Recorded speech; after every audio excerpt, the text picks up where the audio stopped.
Hello and welcome everyone, Stormy Sensei here. Sunday night, we're going to be playing some Honkai Star Rail.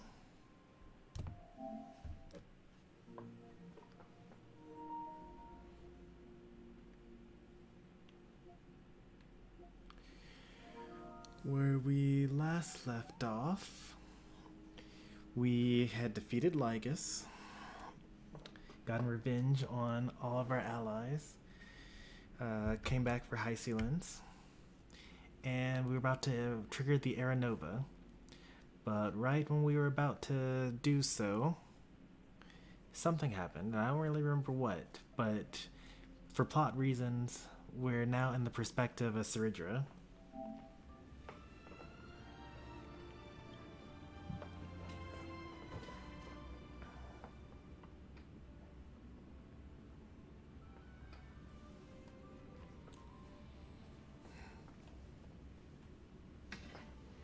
Let's at least try to make it through 3.7 before we reach 4.0. I think that would be nice. It's probably not happening. We got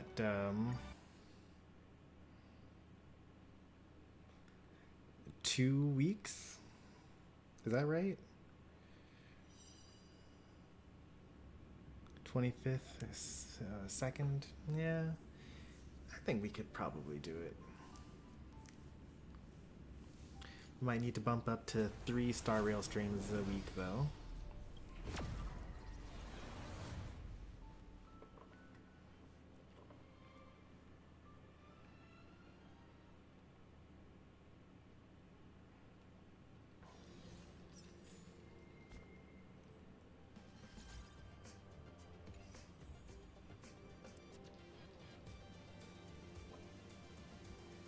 Okay. We're just gonna do the story, right? Let's choose our story team. I love it. That's great. And then let's go do some story.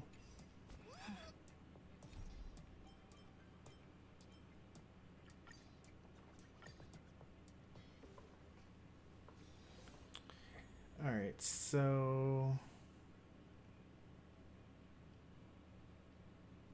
what's going on here? Why are we here? Cerydra is being taught the history of the Trailblazer, I'd imagine. Yeah, that seems to be what's happening. Pretty nice space station, huh? But just wait. After a couple more stops on the Astral Express, you'll see sights that'll make this place look ordinary. Oh, the cosmos is so vast that the unknowns far outnumber the knowns. But none of them will end up being anything amazing. The farther you go, the more you'll understand what I mean. So do your best with the nameless. Break a leg! And remember to send an update or two to Asta when you've got some downtime. Herta would never say these things so casually to me. She would say never leave and do the simulated universe. She certainly shares my way of thinking. Cerydra and Herta would love blood and fire, being together. People call Madame Herta and Mr. Screwlum geniuses. Apparently, only the smartest people in the cosmos can receive the blessings of Noose. Maybe we get along very well. Do you mean that even individuals of such nobility are merely subordinates to a god? Yeah, On the he wouldn't put it that way. After all, it was the very first of them who created the god. But I don't really know all the details about that. You might be able to ask Madame Herta herself when you get the chance. Let's go check out some other worlds next, shall we?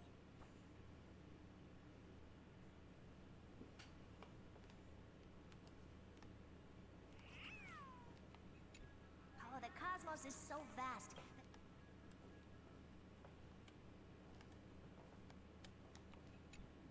Do I get to see myself defeating the Doomsday This Beast? next stop on the journey has a lot of similarities to Amphorius. Eurilla 6. Snow-covered lamp? Interesting. This star is named Eurillo 6. That name sounds so cold. Belobog sounds better. The girl we see here holds a similar station to you, Imperator.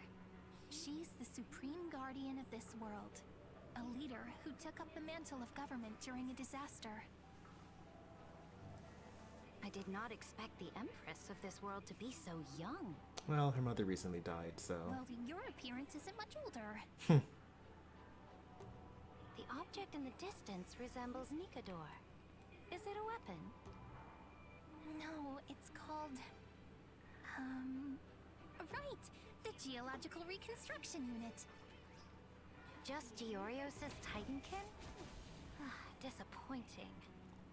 Let us set out, my followers. It's the engine of creation.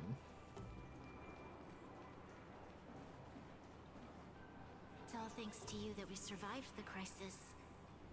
The collaboration with the IPC is both an opportunity Bronya and a Cerydra would challenge. probably get along as well. Nonetheless, it's an important step in our journey back into the universe.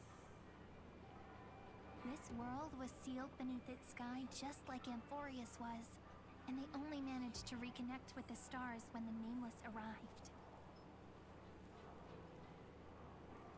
That IPC she spoke of, is it a more powerful organization?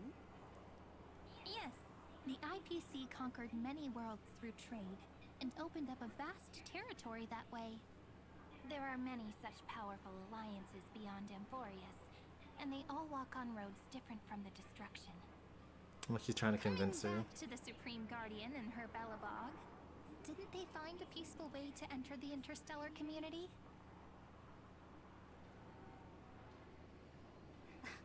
That cannot be true. That IPC would never have grown so big on trade alone.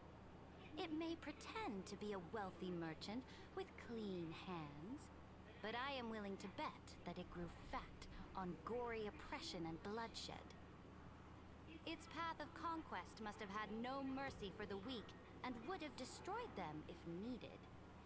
Are you telling me that this snowland never thought about tossing its dignity to the wind and kneeling to the IPC? I will not believe it. I will never allow the Imperator's empire to be sullied by others. Amphorius must become a power so strong that no interstellar foreigner would dare to look down upon us. Imperator, Belobog isn't as weak as you imagine. Listen. I indeed hesitated. But now I understand what we must do. Belobog must learn how to walk on her own, until she no longer needs the support of others, and can stand on her 2 feet among the stars. Even if I may not live to see it, I believe such a day will surely come. They still have their dignity intact. One day, that hope will melt through the ice and help them into a prosperous tomorrow. But the order of the cosmos is already set in stone. The old laws decree that only the strong survive, binding the weak in an unbroken chain, until they wither and turn to dust. Unless they embrace the power of the destruction. Amphorius must shatter the old law and become the new order among the stars. You're wavering. Speaking of the order, another one of my friend's companions may be able to enlighten you further on that. Let's go to the next page.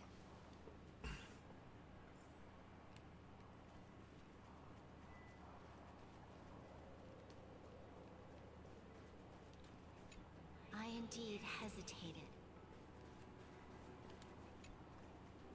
This next world is a nation of dreams. The first time I heard about that place, I didn't even know what to think. Elation?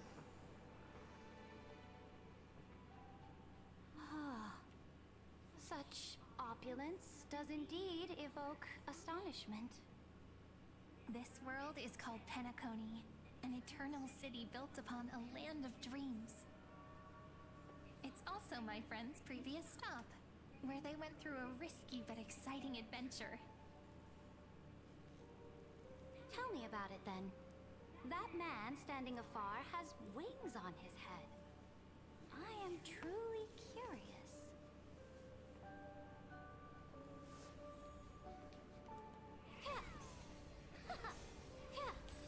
Is it always going to be a knight? It is always going to be a knight. A direct offensive, or crush them from the flanks.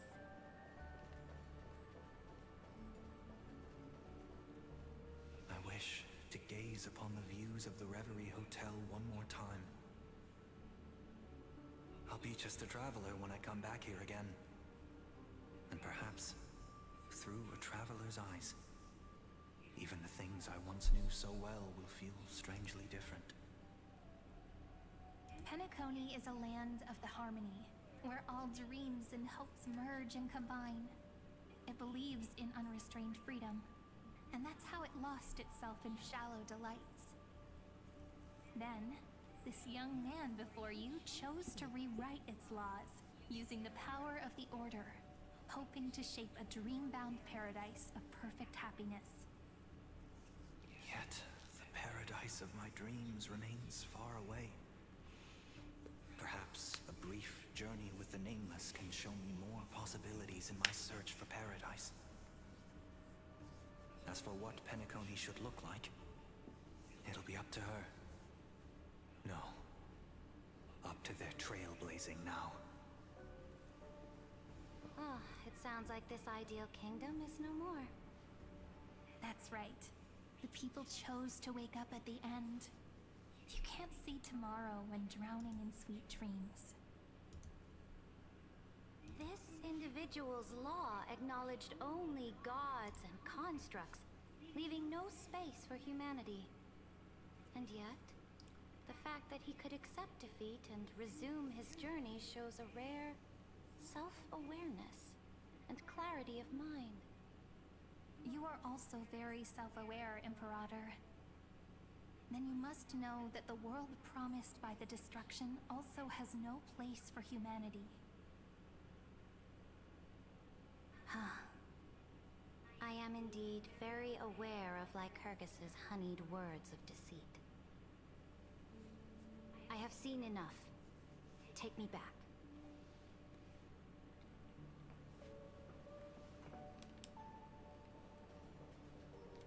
As for what Penacony should look like, Then let's wrap up this trip down memory lane with one last scene.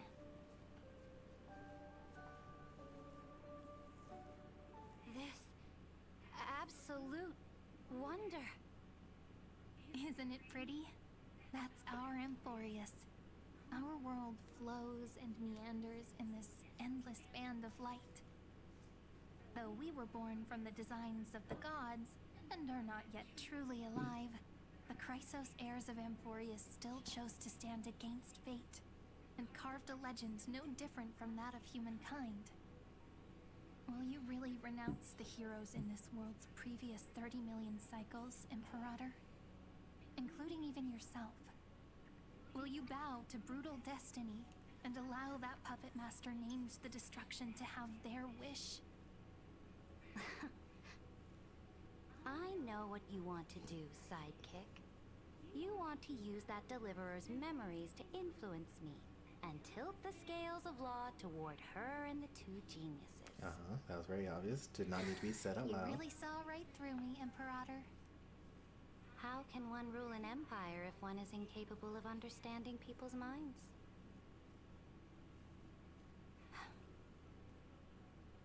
I have decided on Law's final destination. However, before I move my next chess piece, before we go on, tell me this, sidekick. Throughout her trailblaze, was there ever a memory of the ocean?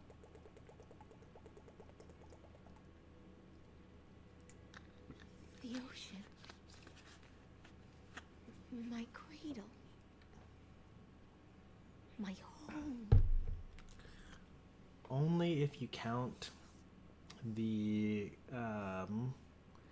quote-unquote ocean of the boundary between the memory zone, like where Akron sent Aventurine at the after his boss battle. We also ended up going to that same place as we had our death to enter into the true Pentaconi. That was a land of endless water on the ground. So kind of like an ocean, but not really, because there was no depth to it. You shall complete your conquest in the ocean at the boundaries of this world, and eternally slumber in the sound of tides. You shall eternally slumber in the sound of tides, and complete your conquest in the ocean at the boundaries of this world. Our prophecies aligned as flawlessly as a sea snake circling upon itself.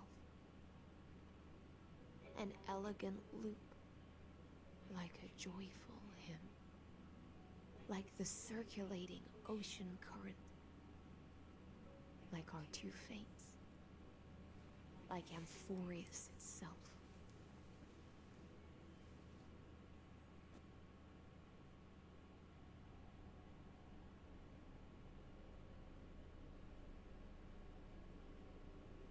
The trial is over.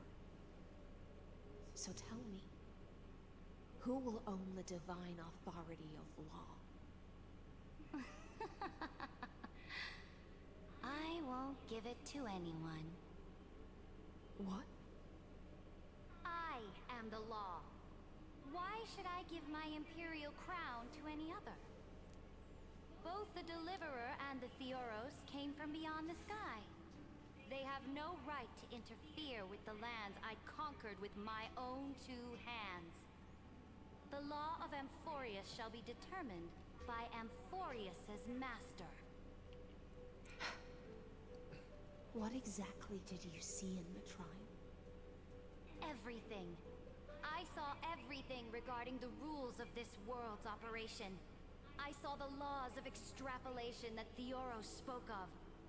I saw the ultimate protocol. As long as I offer a sacrifice of equal weight, I can rewrite the laws of this world according to my will.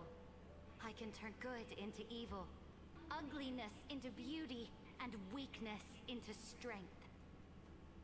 Fate gave me a very fair deal. One rule change for the life of one demigod. What are you planning to do? You can't guess. We can conquer the stars without relying on any power from beyond the sky. We just need to make some reasonable sacrifices. Your ambitions have already made so many people give up their lives for the law. And you're still not done? I am determined for Amphorius to stand on her own 2 feet among the stars. You are beyond reason. You think such a simple and hypocritical statement can justify your atrocities. There's no new without destroying the old. That's what you consider an atrocity? Ironic, for that is also the unchanging law of Amphorius's revolutions. Ever since the Flame Chase prophecy resounded in the distance, fate has decreed for the Chrysos heirs to ignite our blood and illuminate this dark age. People would still be puppets of the old dynasty if it weren't for my conquests. But your world doesn't seem to be any different from your predecessors. Bloodshed, tyranny, oppression. You're making the same mistakes they did. Go and see everything for yourself. Go to any library I've built. Go listen to the rumors on every street corner. Go and witness how the Imperator crushed the old laws and forged new ones. Go and see what my conquests brought to this world. I cleansed the Chrysos War's filth, and mended all the conflicts left by the Era Bellica. I restored Akima's might and allowed mortals and Chrysosaurs to face each other as equals in the Council. I punished all sins and rewarded all achievements. I smashed Talantan's shackles, united humankind to save themselves, and started the Flame Chase era. That's what the Imperator has done in her glorious life. There's a pretty impressive resume. So now, hearken to my final words. History will eventually forget Cerydra. But it will never forget the Imperator's people or the Flame Chase era she began. Final words.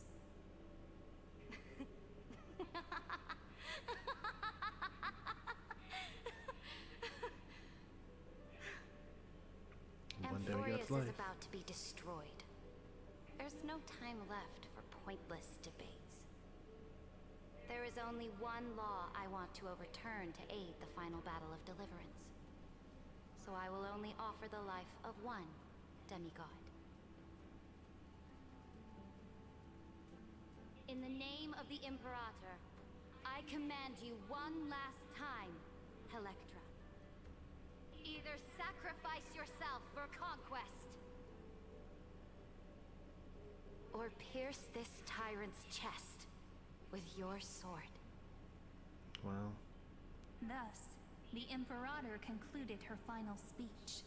Hey there, Litopia. At the end of her life, at the last moment before she stepped onto the altar, she gave her most loyal subject the choice to decide fate, just as she promised her compatriots before her very first campaign. That's wild. That's like the first line that she said to her when they met in Styxia.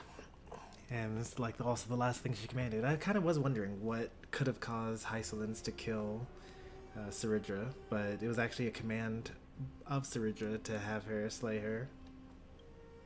My blood flows in you now. Heroic compatriots, follow me, and we'll seize fate's reins! The Imperator fell. Some say that the Dux Gladiorum turned traitor and killed her liege. Some say that she imprisoned the tyrant in a shallow pond of water, then left. Which meant the Imperator had to kill herself to rewrite the law. There are countless stories about her death. All we can be sure of is when the knight left the vortex, the Imperator was still mumbling about their past conquests together. The beginning and the end of her existence. Imperator, wait! How could someone of your status come to the front lines? Let me be the flag bearer! The troops defending the pass to the west of the grove, have they surrendered? Let's look at this here. So we see the three tribbies. We see Hysolence at the bottom. Cerydra riding Terravox. So Terravox is the dragon. And we see Aglaya. Should we see anything else? On the very far left in the background we see that is clearly Hysolence. And I don't know who the second one is, this red thing here. The third one is probably Hysolence. No, that can't be Hysolence. The hair is wrong. Maybe that is Cerydra. And the last one, that might be Hysolence, with holding the core flame of the Fagusa. The second one might be Terravox or possibly Tribby, but it doesn't make sense for it. It doesn't like have the right theming to be Tribby. I'm gonna guess it's Terravox. They ran as quickly as they could when they heard your name. The Golden Cocoon Pass is now in the First Legion's hands. Good. What about the Delosian militia? The Third Legion set fire to the mountains and flattened everything west of the basin. They just need a few more days.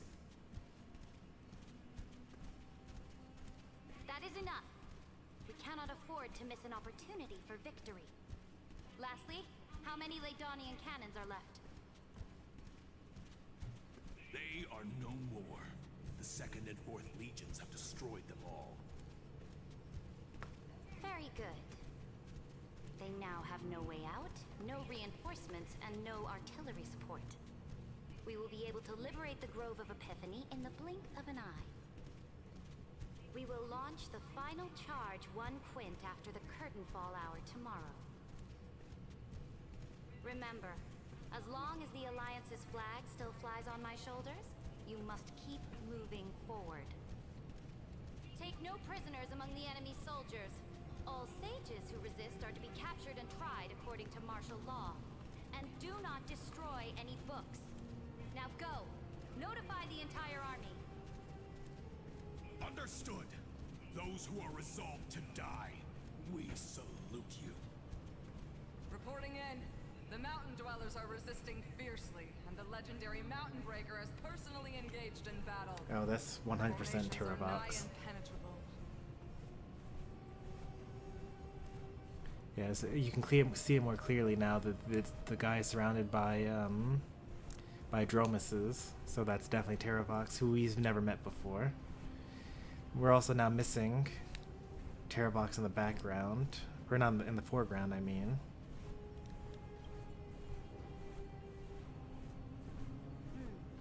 Then cease our frontal assault. Send scouts to all legions and tell them to retreat into the Tritos Plains before the parting hour. Are you planning to surrender? It's a strategic change of plans. The seismic walking dragon is enough for that battlefield. Walking dragon. You mean that stupid beast, Terravox? What can they even do? Stupid? No. They are the wisest of all of Giorio's creations. Only they can perceive the currents of time. Let them deal with their earthly brethren. We will advance and take the lead in defeating what remains of our enemy. I will deliver the most fiery retribution for the humiliation they dealt us, and crown myself with a god-slaying wreath. Understood. I'll see to it. Those who are resolved to die, we salute you. The Temple of the Three Fates sent a letter, Imperator. They refused to surrender and said this letter is their last warning to us. So we've lost the 2 of the 3 tribbies, and we now have confirmed that that 3rd mural in the background is Cerydra. She's got the crown.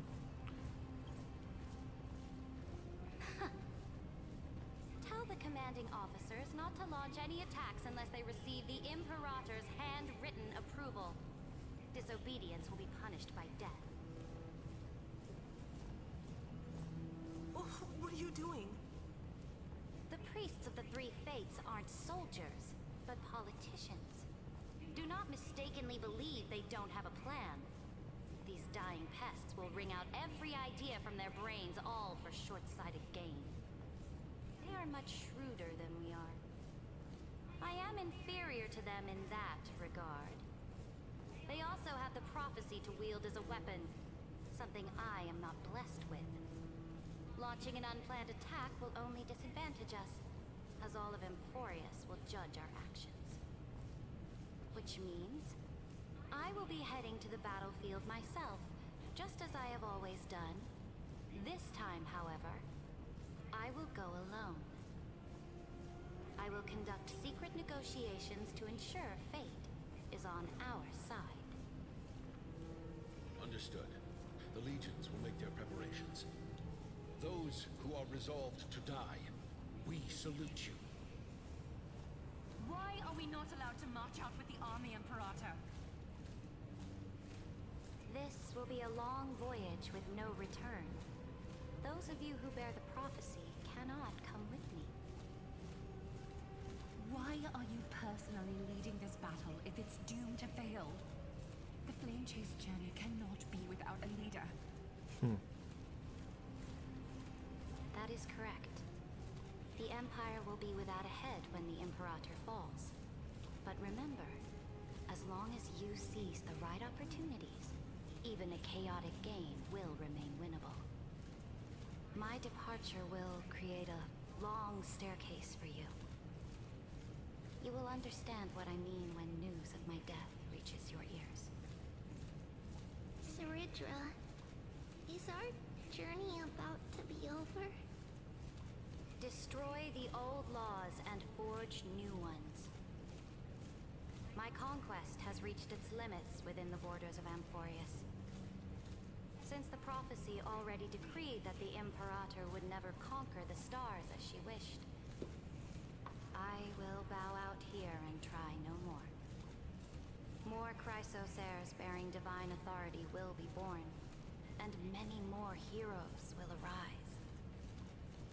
Will they demand peace or war? Will they resist tyranny, or become the next Imperator?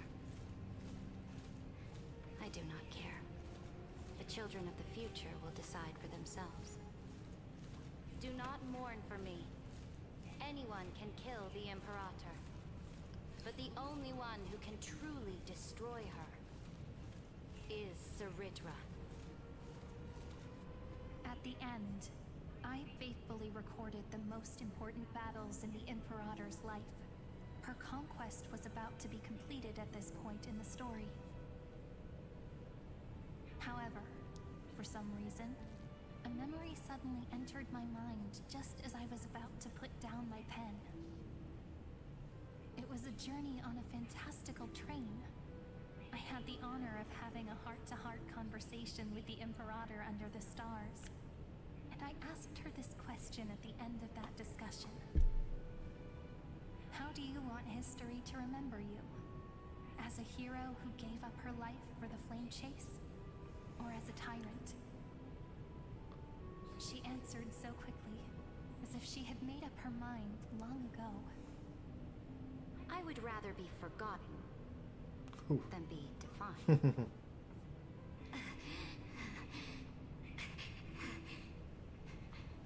Because the law can be neither eternal nor unchallenged. And only humanity can pen laws into history's pages.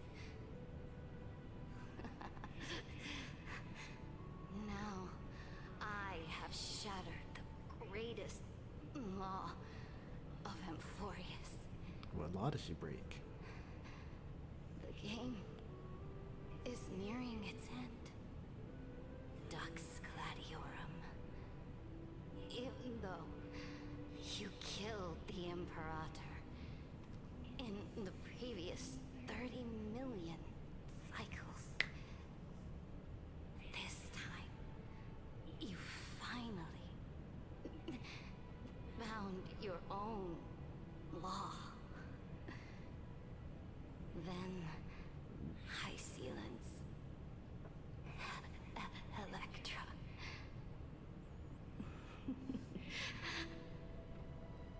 I will ask someone to deliver the prophecy's ocean at the boundaries of this world to you.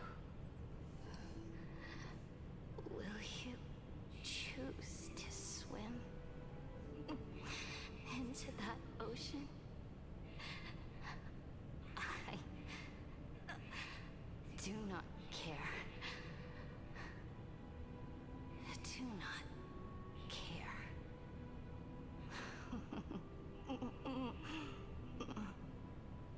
The Imperator muttered about her conquests, and news of her death spread in the city.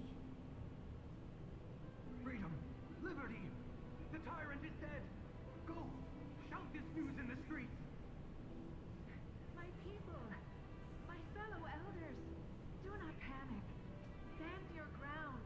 That usurper has paid for her ambition with her life. People once cheered for my ascension. And now they cheer for my fall.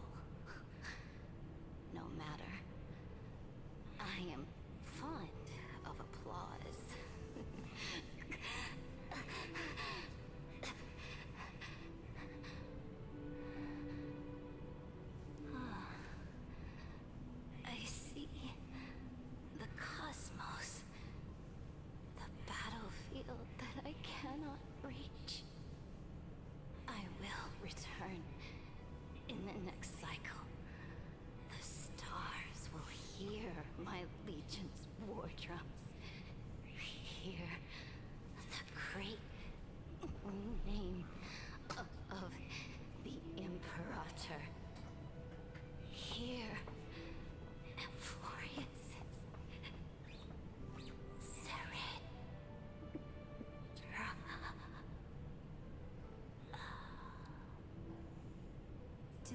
say, we do not know which rule the Imperator overrode at the cost of her life.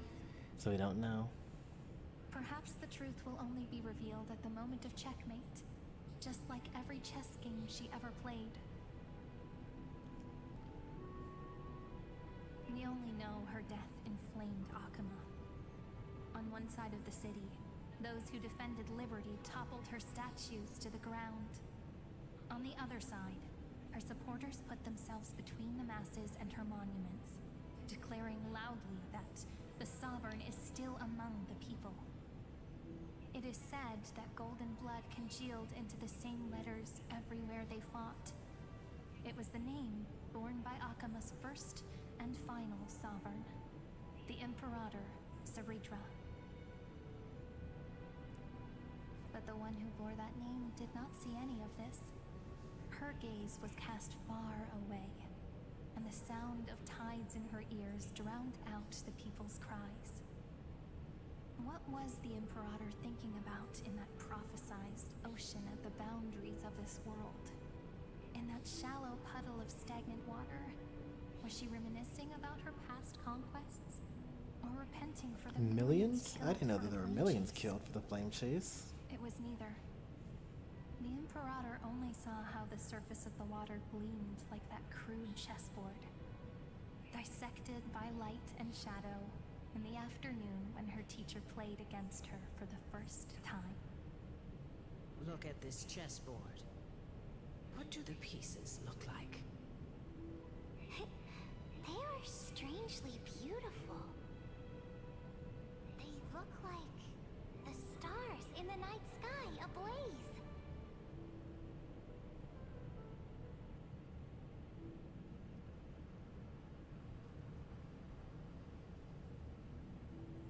From that page Oh yeah. emerged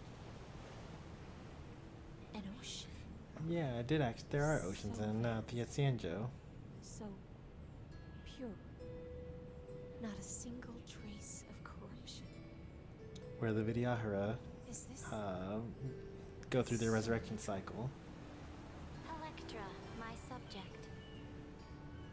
Ever since you walked out of the tainted ocean and pledged yourself to me, I have seen the abyss in your eyes and the emptiness in your heart. That was why I promised you a new ocean, where the Imperator's ambitions would serve as the currents, and loyalty would be its light. Electra, my subject. You have done your duty as my blade. The prophecy has now made its final decree on the road I intend to walk. My conquest is doomed to never reach the stars. But the Imperator never makes empty promises. So take this memory, this ocean, beyond the sky, as witnessed by the Deliverer. This is the final gift that the Imperator can leave for her subject.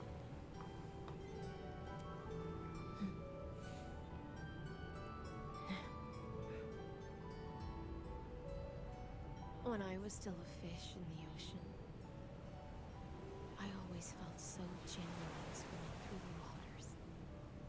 But once I stepped onto land, I found myself caught in a play. Every land dweller wore a mask in their life. So I, too, donned a costume and tried to find my role in this show. I became your blade in war and the violin strings at banquets. Do you still not get it? I do not long for the oceanic depths of my homeland. Nor do I crave the swelling seas beyond the sky.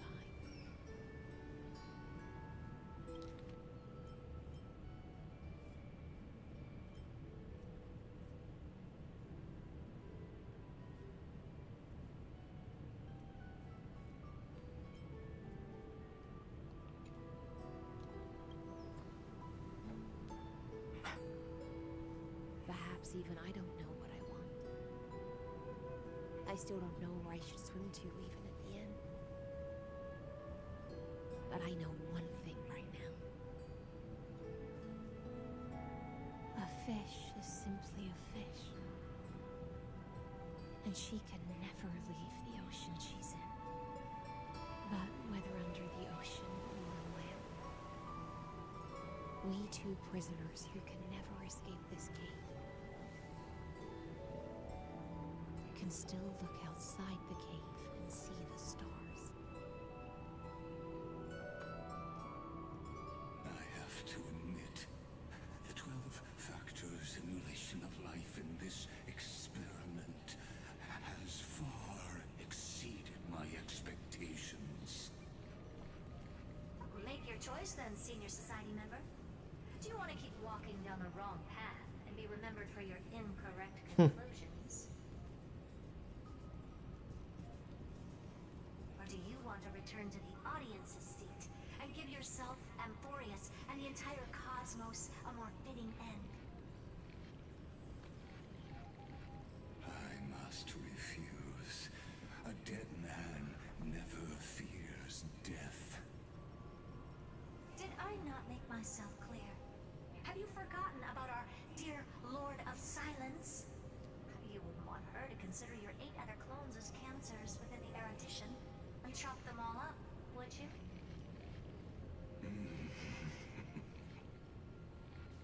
Your logical deductions are vastly different from mine. Therefore, allow me to provide one more academic recommendation. Listen, my peers. Why don't you look beyond this world? Just as the Chrysosers did. Reevaluate your calculations and take into account all enemies in the upcoming war among the Eons. Oop, that's the second time they've mentioned that. The war among the Aeons.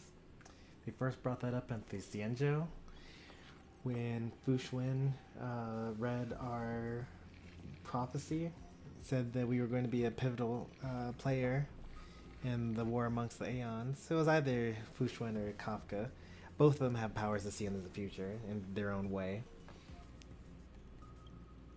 Amphorius is not a place where 3 paths entangle, but where 3 paths fight to the death.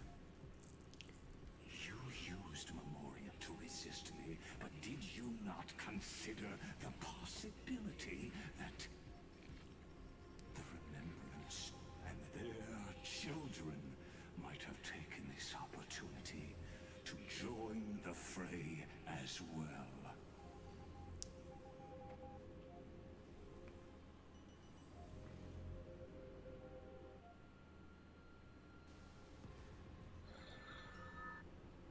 Oh, so this isn't just silence. It's the answer.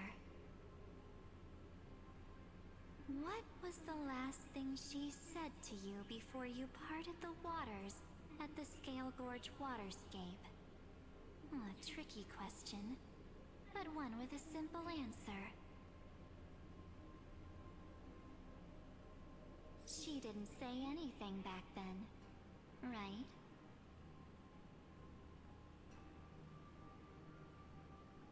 That's correct. And now I'm sure. You are not March 7th. There's no way she would remember that detail.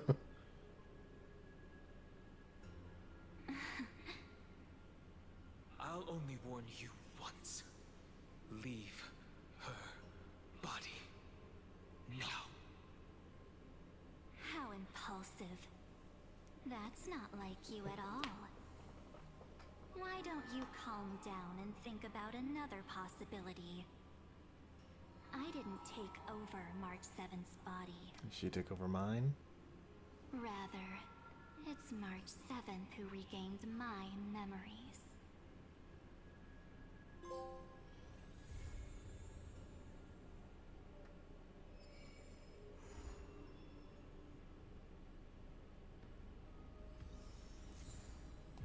Well, we finished another major version.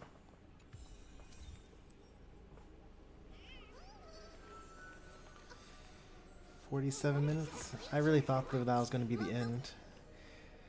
Like when I was streaming this last time.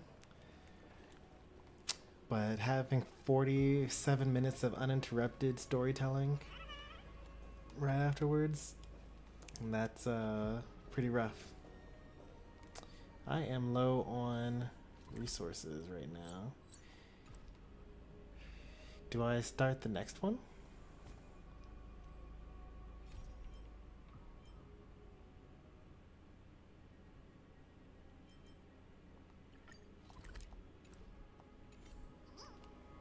I'm gonna see what happens if I approach it, even. Alright, I can actually avoid it.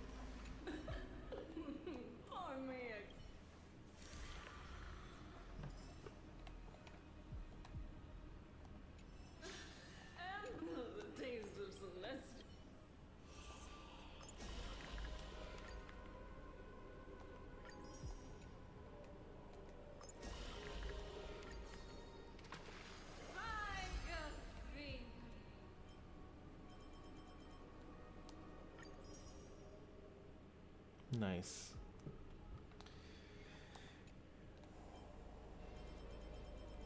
It's like already midnight.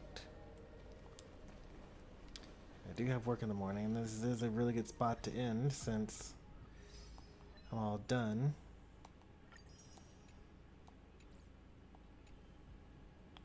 So we'll probably just call it.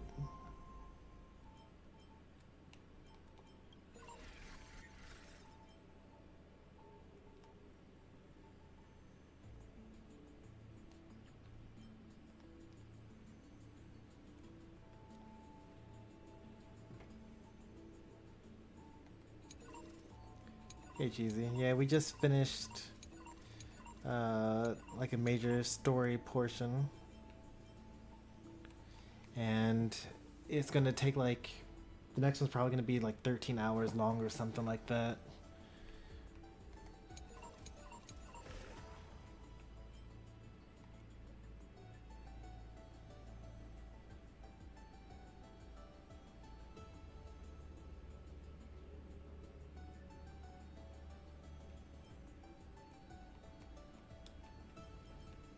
Hubris?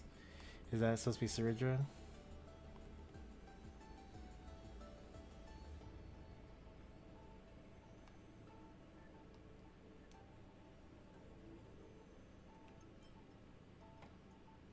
Aphoria.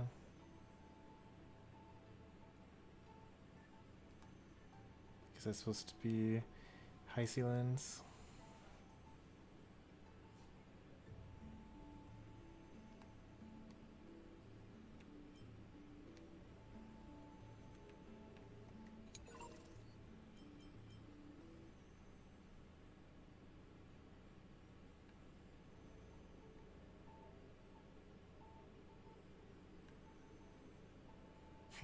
Reading variable, March 7th. Feel Evernight.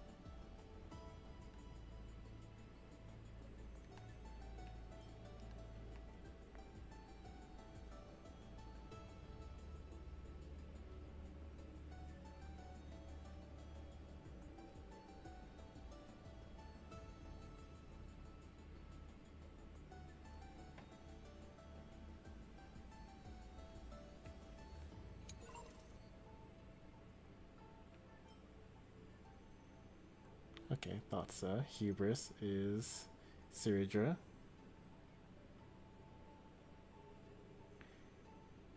They marked Lygus as a malicious visitor and removed 60% of their special permissions.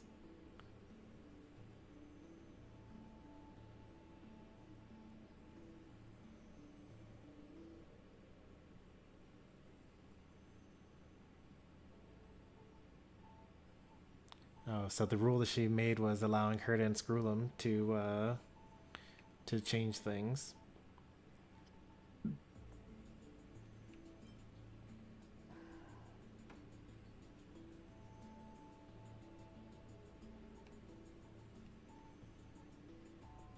That's pretty cool. This is all the history from the most recent cycle that we just finished. A lot of this happened like off screen because we were stuck in purgatory for 1,000 years while everything happened here on Amphorius.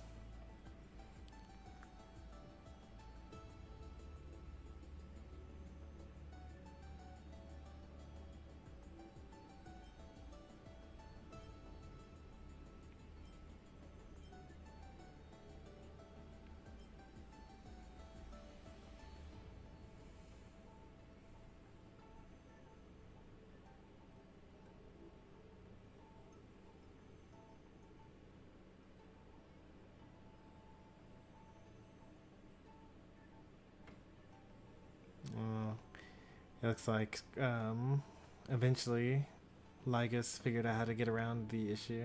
Okay.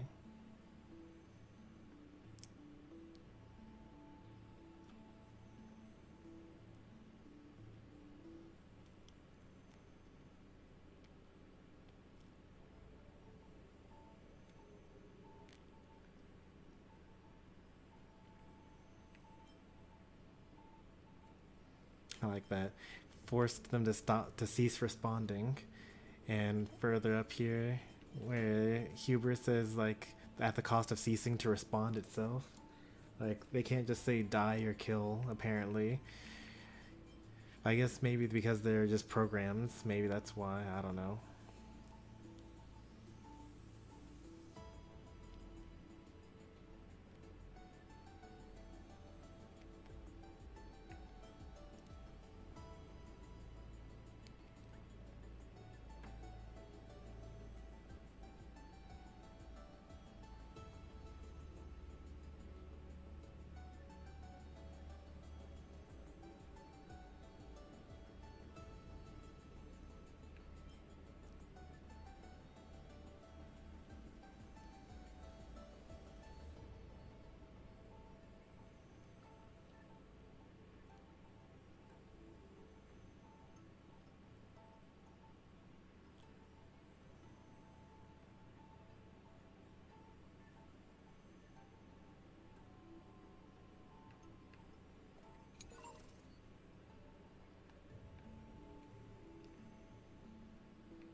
We actually get some news about Terravox here.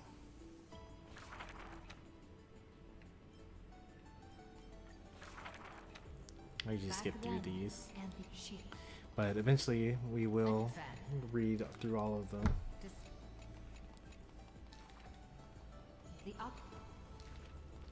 For now we're just going to collect the rewards.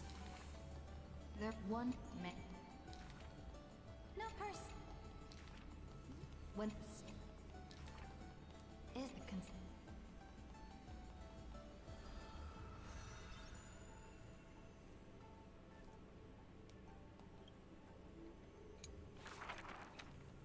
the rock after this. Hey Wobster. You're catching the end of the live stream here. We actually managed to finish whatever version we were on. 3.5 I think. Yeah, we just finished 3.5. So next time we stream Star Rail will be at the beginning of 3.6.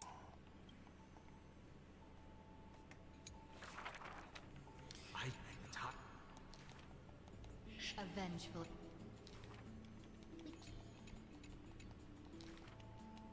In the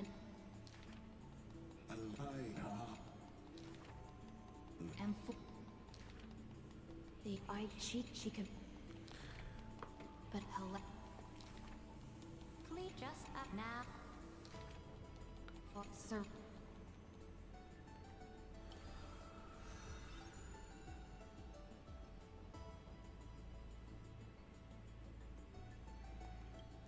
Oh, from the moment she showed up on screen, I decided I was pulling Cerydra. And it's like only gotten better since then. I'm like thinking about all the different teams that I would have to put her on to make her work. My friend, whether she had some many. It is people they don't forget that the requisite after.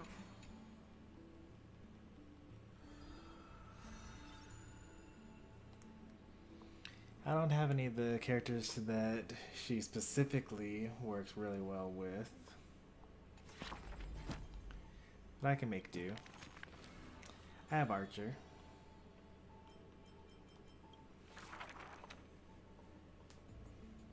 If I get her light cone, then like if I could use Archer's ultimate attack and then use Cerydra's ultimate attack, which will gain a skill point from Cerydra doing the attack, and then also get a skill point from Archer doing the follow-up attack.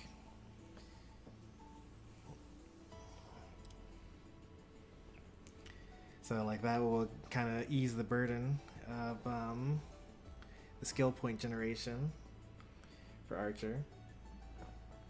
I'd probably have to run her with run him with Dan Hung and probably Hanya.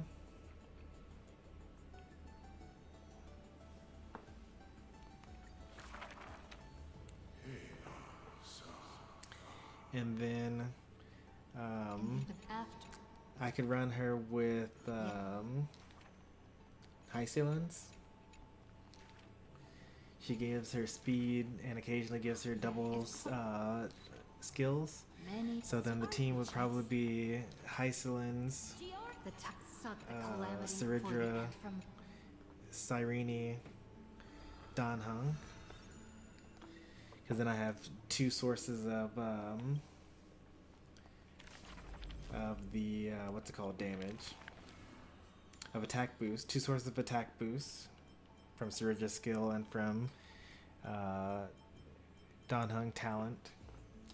And then I would be getting the true damage bonus. And then every time I use a skill, I would be detonating my own damage over time.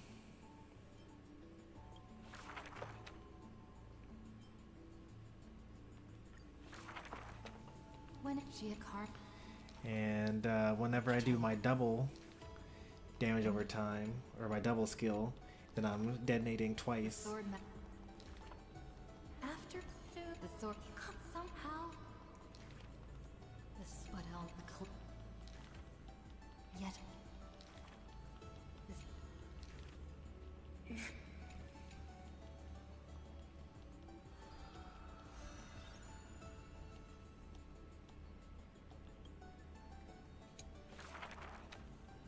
It's for the only. And then there's just like all the standard stuff, like any crit DPS plus Cerydra Sunday, Dan Hung. So that could be Fei Xiao, that could be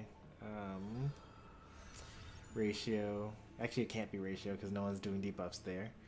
So it's not Ratio, but it could be Sela, and it could be Fei Xiao. After many years, before when the I even thought about like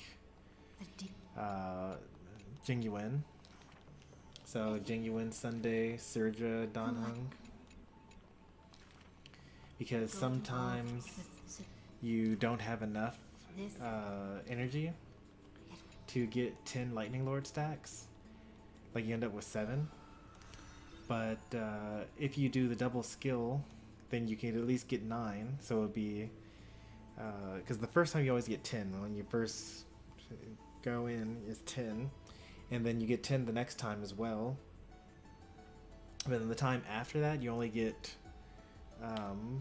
7. And then it restarts again and you get 10 after that. And the reason for that is if you, because the very first time you like load into Memory of Chaos, you start with like some fraction of your ultimate charge. So I think 60%, maybe 50%. And you basically use 2 skills, and then Sunday also gives you the beautified, and that grants you more than enough. So you actually are waiting for the Lightning Lord to hit, and then you use your ultimate, and then you give Sunday's beautified into him, and then you're like already kind of mostly there to the next one.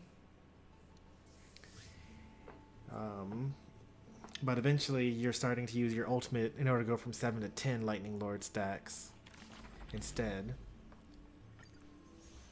And then you don't have, for the next one, enough energy to use another ultimate. We're getting raided here by Mystery Man. How is the Unite streams?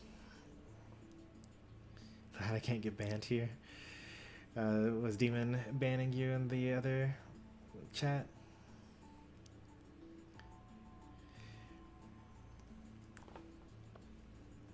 Well, you got Chomper here, Mystery Man, and Cheesy. I got banned for 48 hours? That's so long. And you can't undo that either.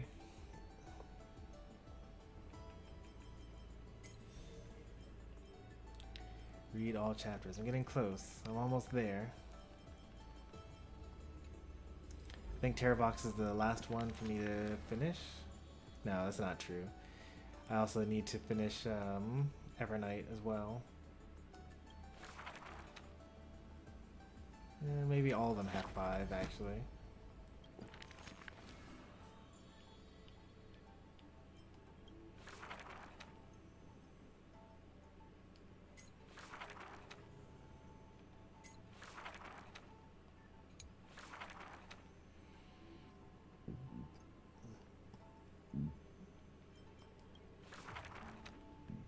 I have the ability to, yes.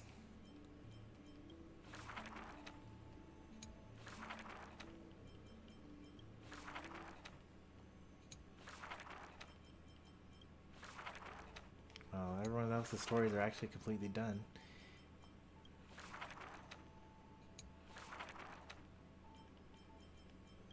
Right? No, I guess not. Most everyone is done. Is there like a way to visually see all this? Yes, through here.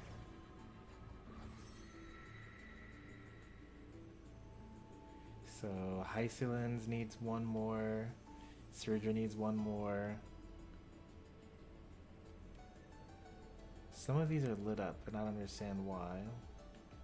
Oh, you know, that's actually not. They're not lit up. That's the cursor for it zooming in. Wow, I'm really close to finishing. 3.6. We get through that. We learn about Evernight and Danheng, Permincer Terrai. And then we do 3.7. Cyrene, we finish the Amphorius arc. And then we can kind of finish 3.8 kind of at our leisure, because that's like not really in time.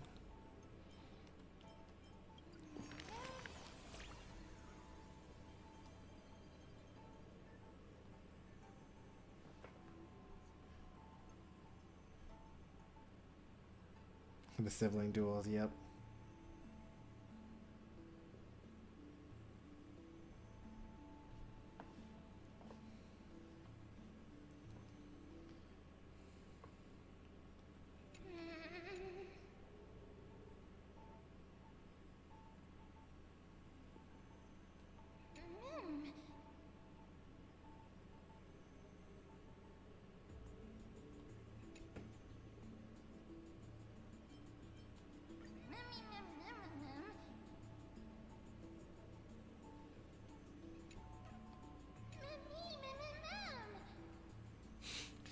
It's not about me being in a better mood, ma'am.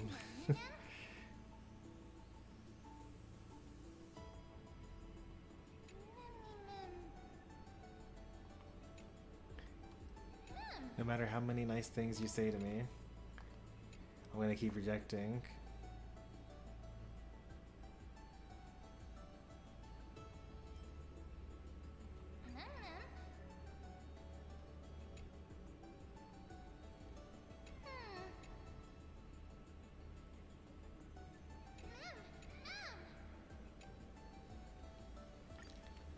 Okay, that's just a recap for what the current thing is.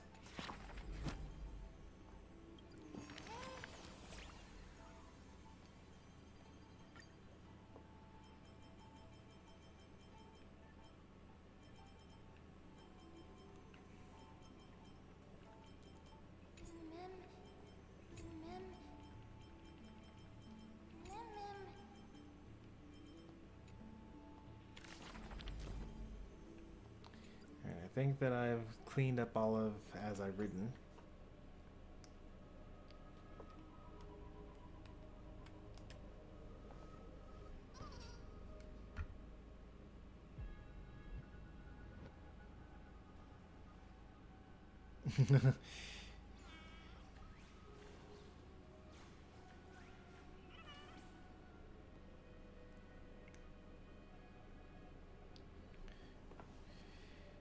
Mystery Man, they're talking about Pokemon Showdown.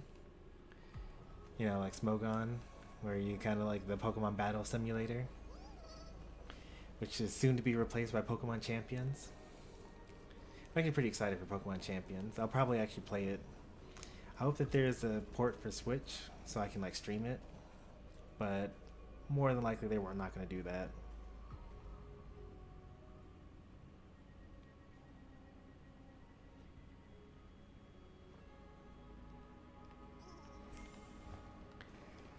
I had an account on one of my work computers, but I've changed computers since then, so I lost all my teams.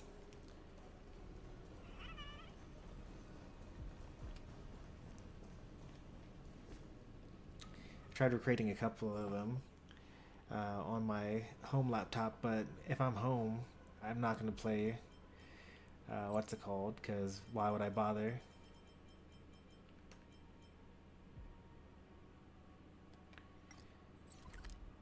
Let's try to get there, actually. We got some adventure missions.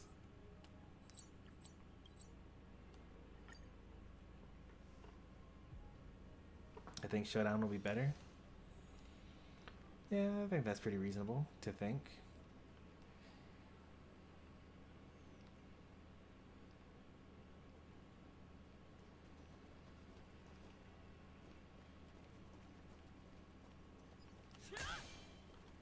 Hey, look, it's the people that are already all dead.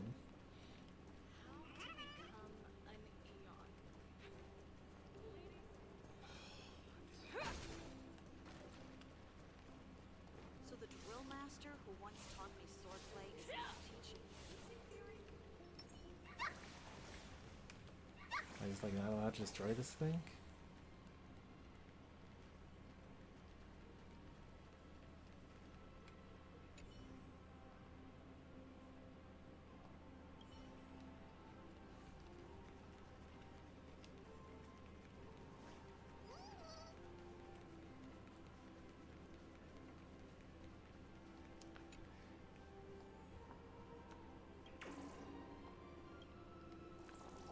Let's see how many we've caught.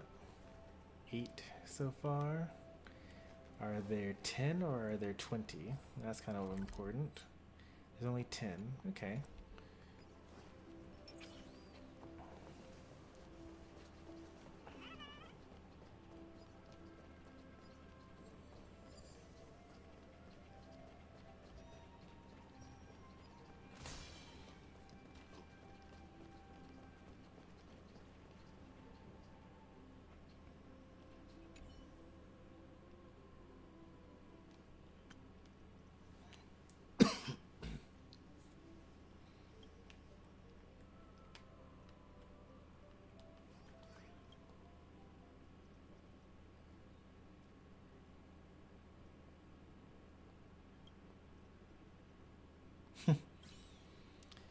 Why do they have knowledge of this?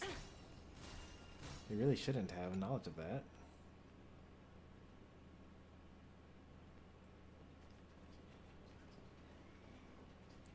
Is it because Hycelands has looked at the memories of the Trailblazer and knows some stuff that we know, and therefore is able to implant those memories onto the Kindness,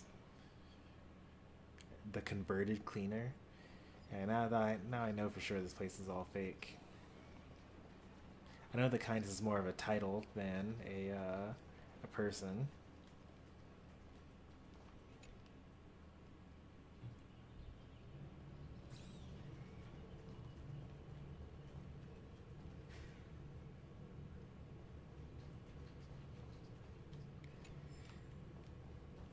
I'll do my full exploration like off stream, where I like talk to all the villagers and interact with all the things.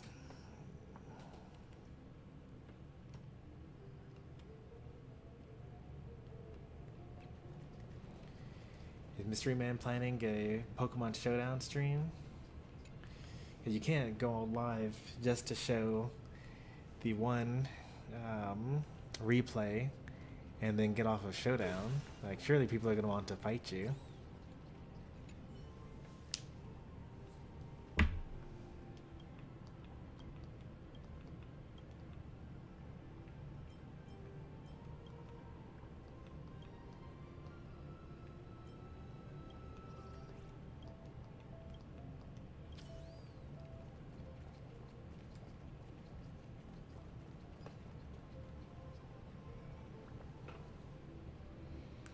I'm out of the meta, so sure. Well, I mean, I definitely don't know anything about the current meta, because I played, the last time I like tried real team building was Sword and Shield.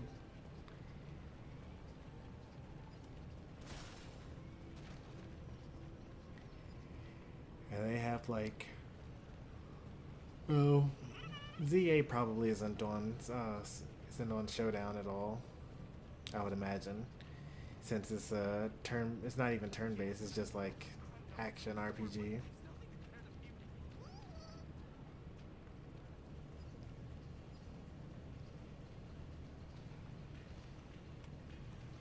the drill master who once taught me swordplay. How to become.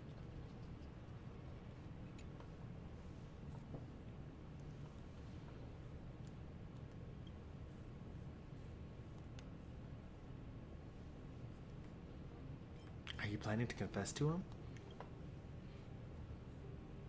Yeah, don't be so direct.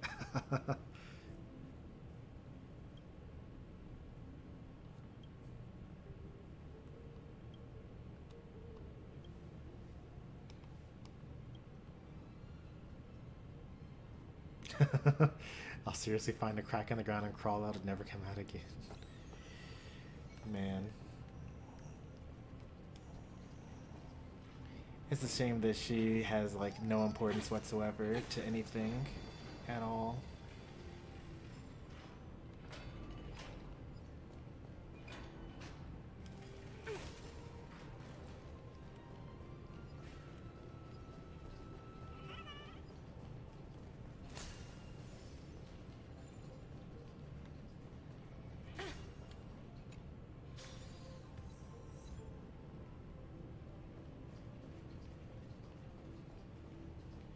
Absorb Black Tide? Release Black Tide? What does that even do?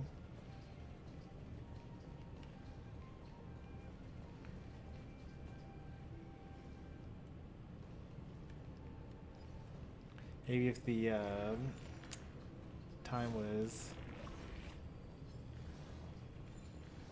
Why are you not frozen in time?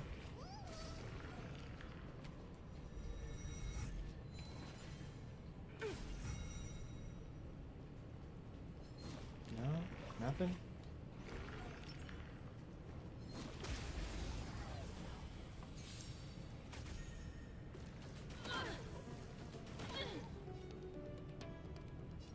Be a pure body. body and mind. Never hesitate. Easy, Numby. Too slow. I venture forth forever. Triumphant. Victory is inevitable.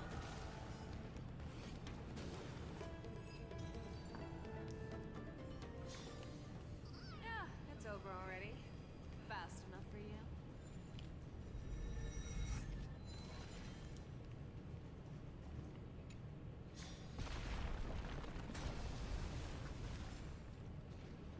Is that what releasing the black tide means?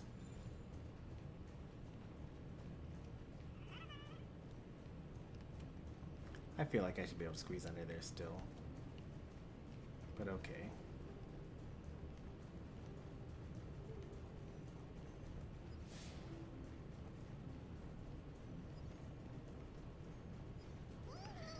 Oh, I wonder if that changes the look of the outside world. Oh, okay. I mean, that is what releasing the black tide does, huh?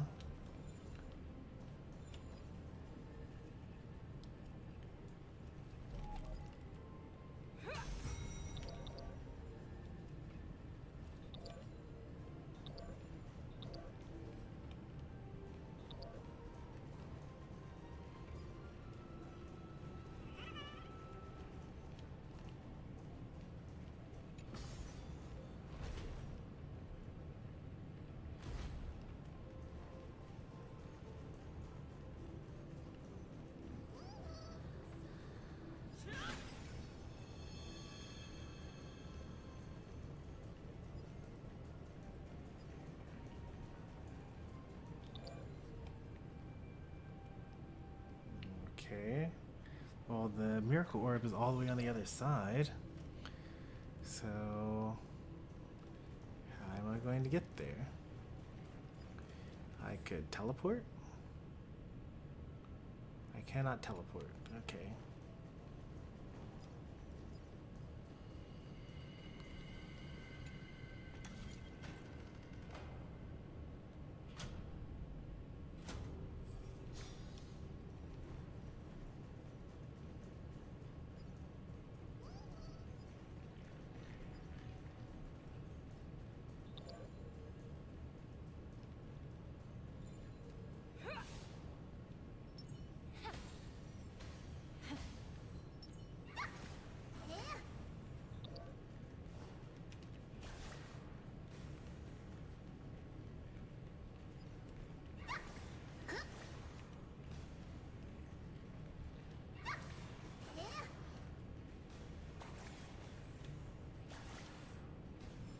Nice.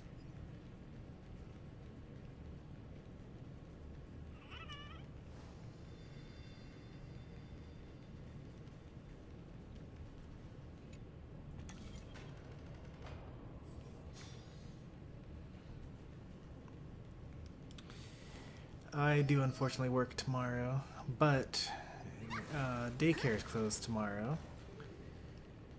So I will be working while my wife takes off. And then we'll probably have to swap for like Columbus Day or whatever. Because daycare tends to take like literally every single holiday off. And I have none.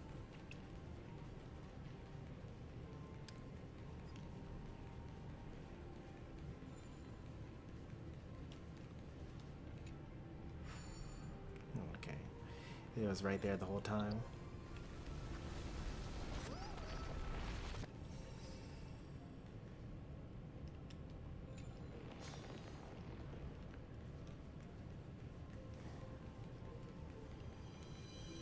So, like, is there any purpose at all to releasing the black tide other than soft locking yourself? I can't go anywhere without it.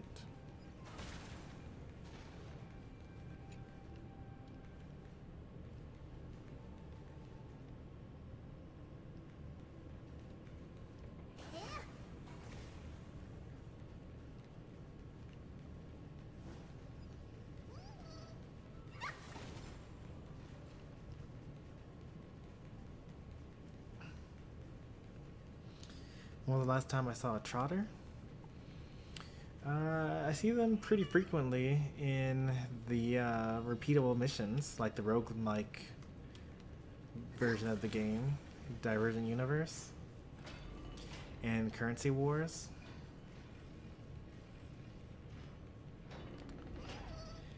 Have a good night, Mystery Man. Thanks for the raid again.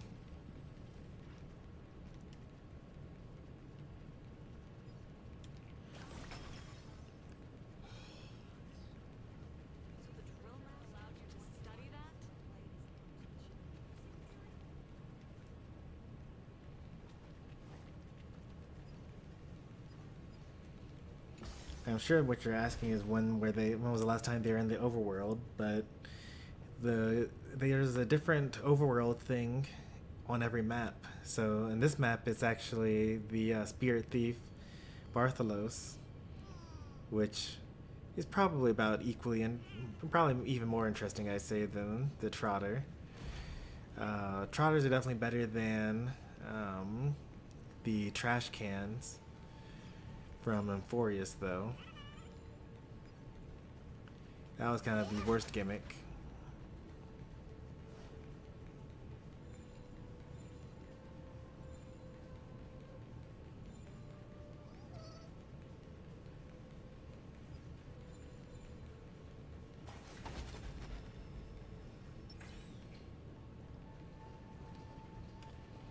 Alright, well, let's just go ahead and use our item here.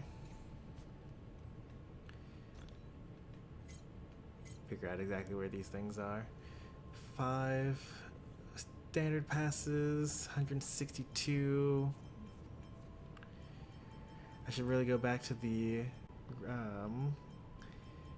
phonograph and put these in.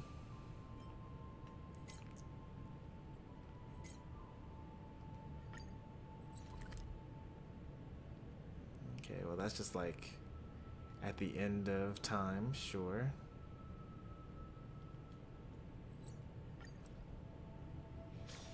It would have taken us forever to get here. Oh look, Bartholos is here as well. We actually were missing him. Is that all? Really all? 30 and 31 right here? Well, I'm glad that we didn't like walk all the way through this then.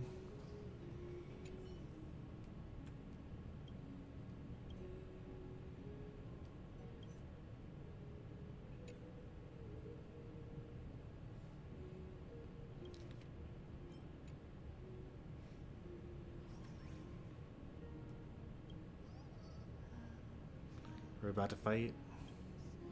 Yep, we're about to fight.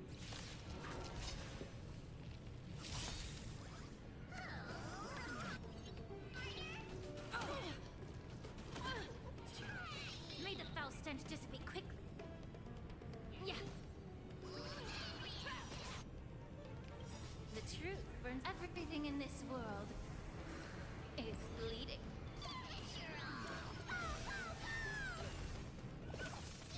Fangs and claws got the fear that knows not fear.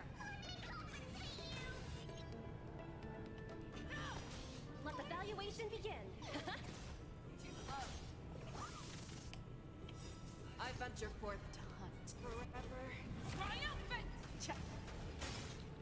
Victory is inevitable!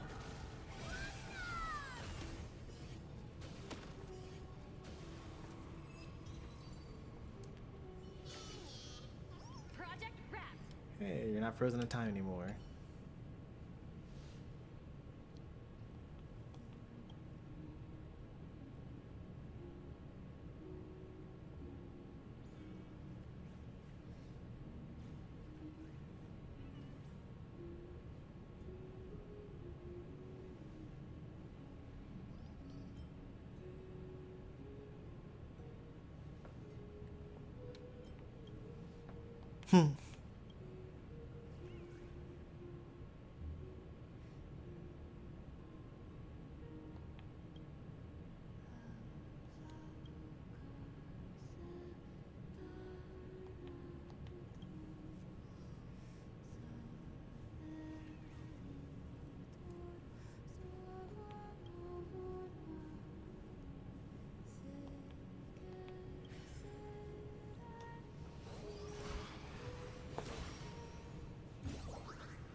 able to just go to the Vortex Genesis from here?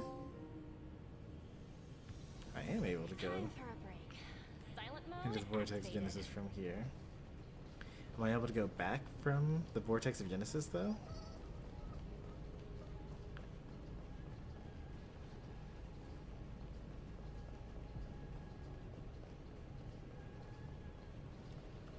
The taste of celestial and corruption. No, I cannot. Alright, let's just teleport there myself.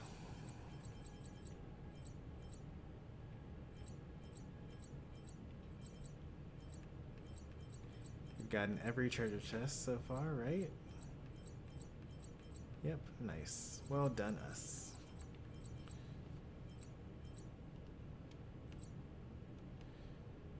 Let's go on a nymph hunt next.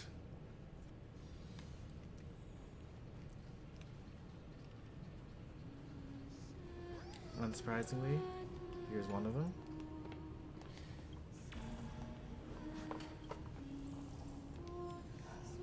So now there's only one more left.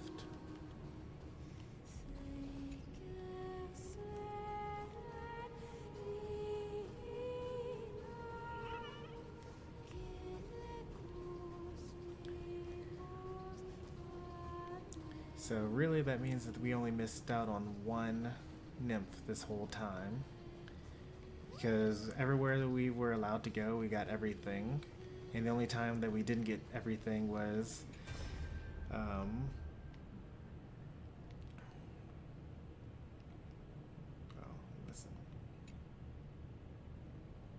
was the one time that we were trapped in a cutscene instead.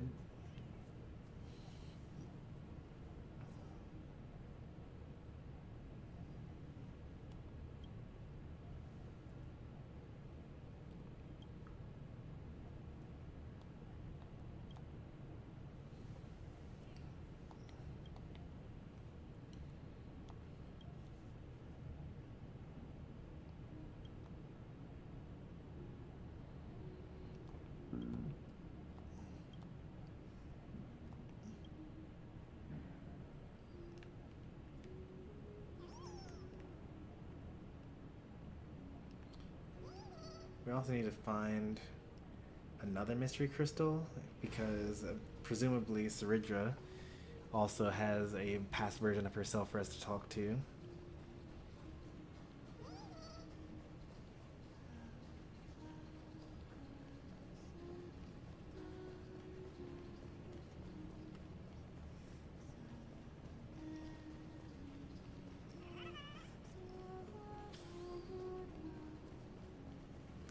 This is, as you can see, this kind of looks like the spine of the dragon Styxia, or the dragon of Styxia.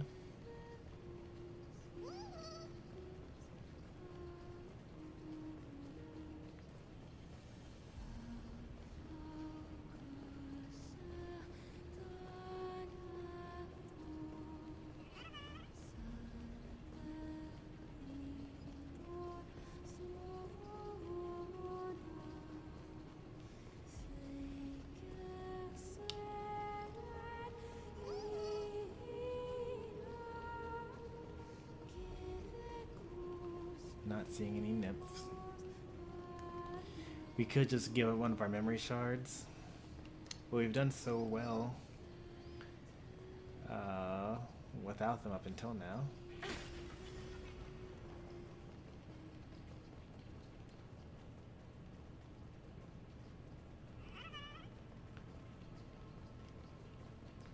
Where would we expect the last nymphs to be? I normally would think back in town, because there was that one time where there were enemy dead bodies blocking my path to go backwards. I wasn't allowed to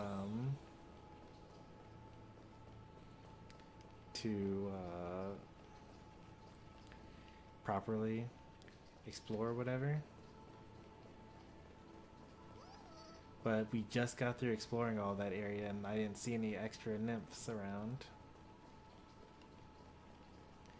I think I was pretty thorough with this area, because I was like still plenty awake and doing the story at this time, I remember.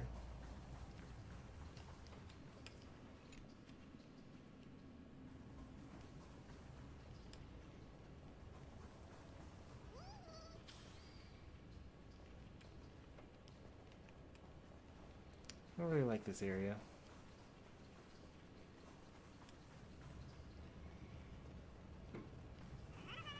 Like, I like the weird slowed down time effect.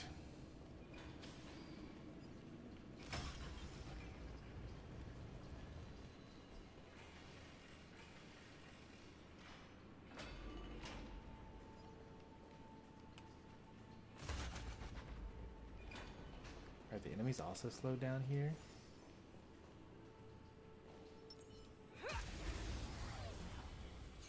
They're probably not slowed down in combat.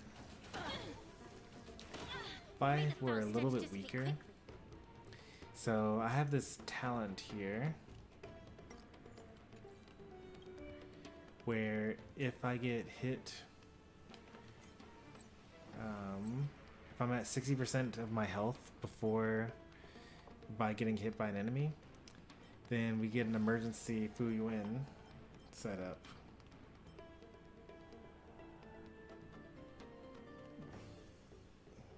Oh, actually, no, that's not. That's only if Fuyuin's already on the field, and she's not.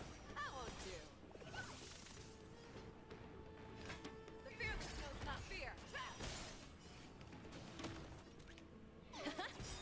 Too slow. I venture for forever. Triumphant. Victory is inevitable. I would have to use my technique in order to start the battle with Fuyuin already on the field. Yeah, it's over already. Why did I go back here? That was kind of weird, right?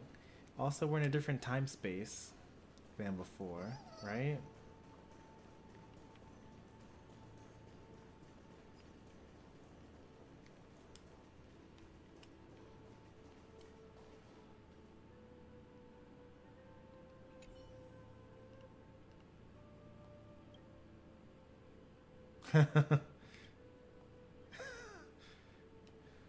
Why am I able to just like witness this experience? What is happening here? I can't kill them. I just have to like listen to them talk to each other.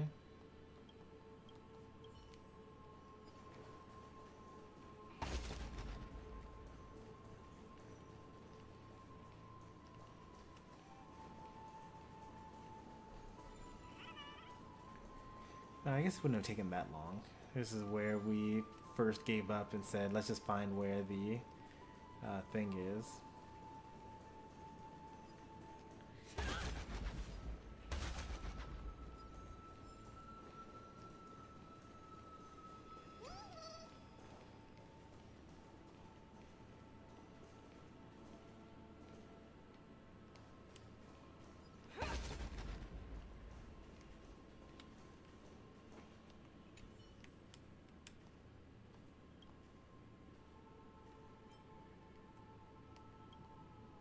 Oh, there's the nymph. I found it. I wasn't even looking for it.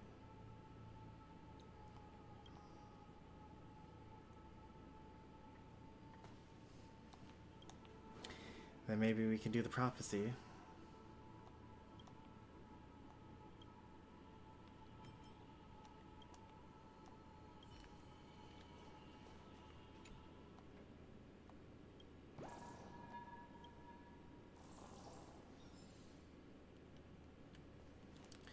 Since I already talked with this guy, I usually use the absence of the opening or the cold open to know whether I've talked to this NPC or not. So let's actually like get some lore here.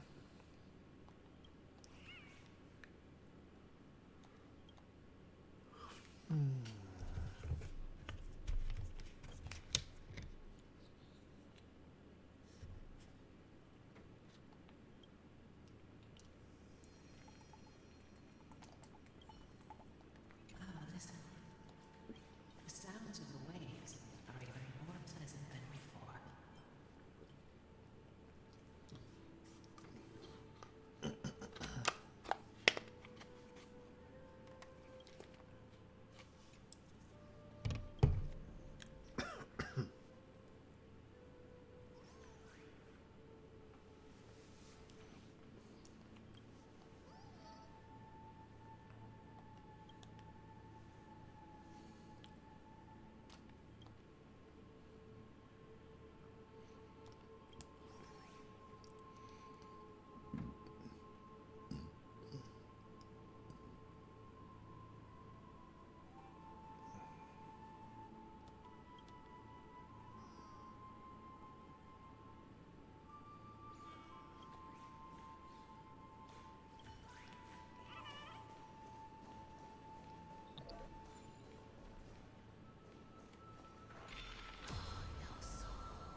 venture forth to hunt.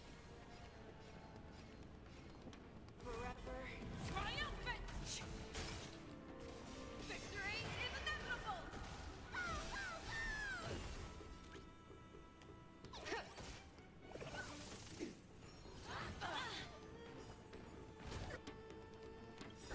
The truth, everything in this world is bleeding.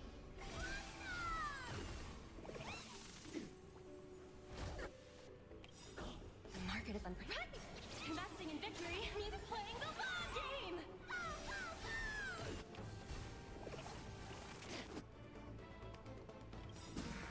It's coming. Are you the west wind? Away we go! Man, that was such a nice sequence. I loved all that. Made of time to cleanse the filth.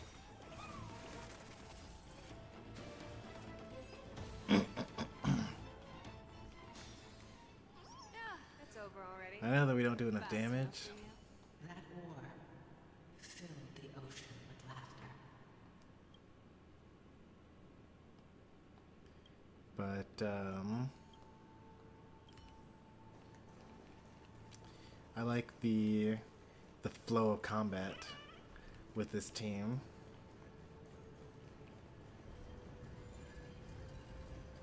I think tomorrow is the new Memory of Chaos. Might try to get a couple of clears with this.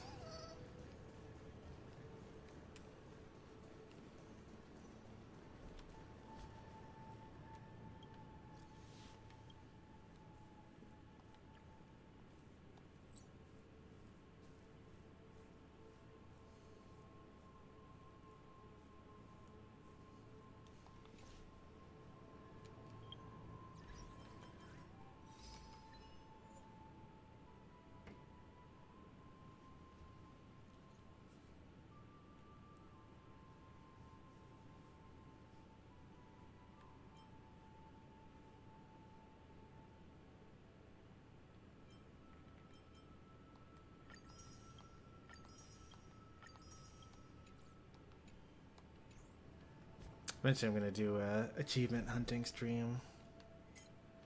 Because why not? Some of these are like fairly easy to do.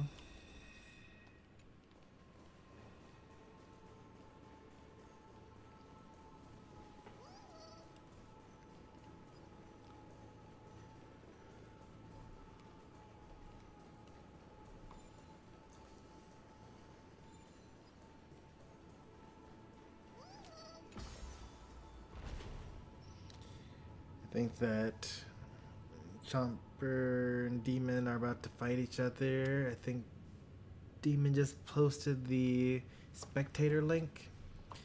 If you want to go over to Showdown and kind of see. Or maybe that was an invitation for combat. But I feel like you would just invite people directly on Showdown itself.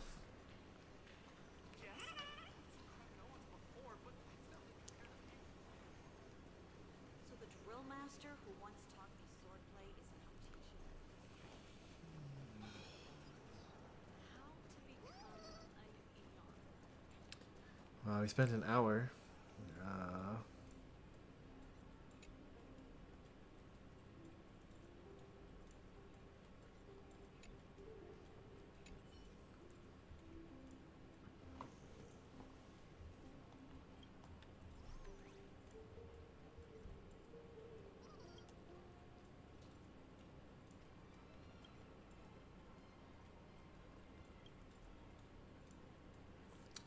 I feel like Garment Maker's body is literally made for dancing. Like the way that they move around in combat.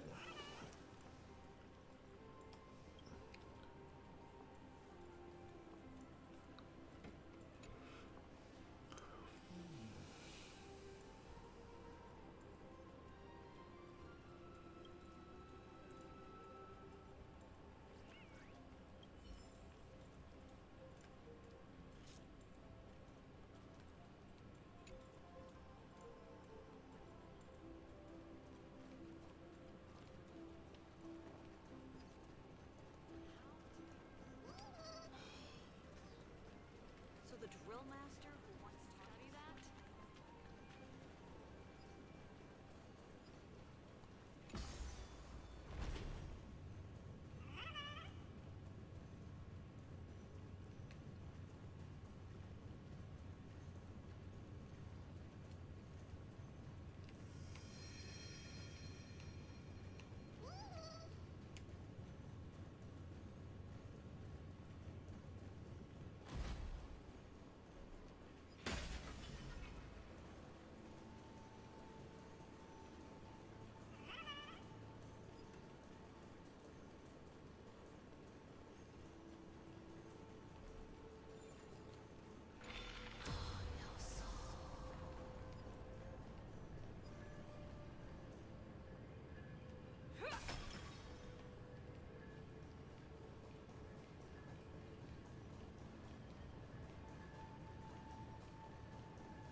How come I'm not able to reverse that? Maybe I need to have the enhanced power.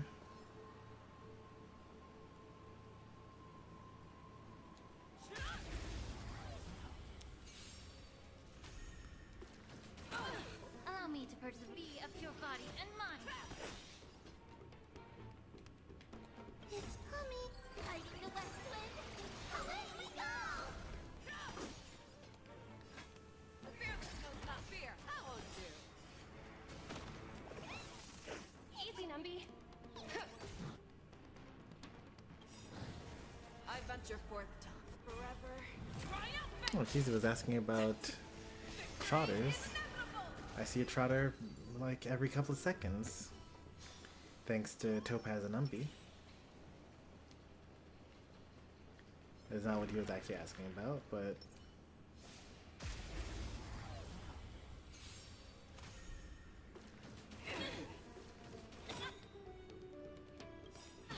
The truth, everything in this world is bleeding.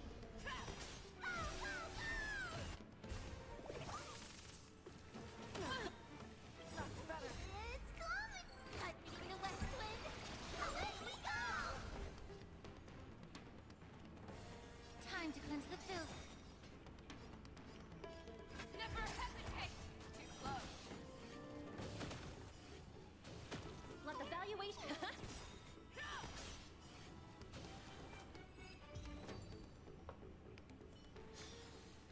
Yeah, it's over already. Fast enough for you.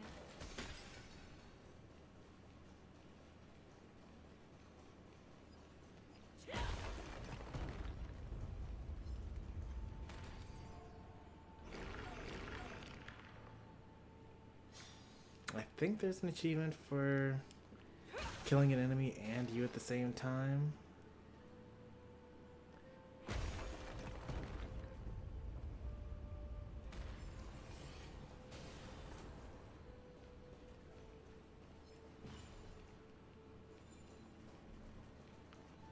In order to get that, I would have to like literally stay on top of that enemy, I suppose.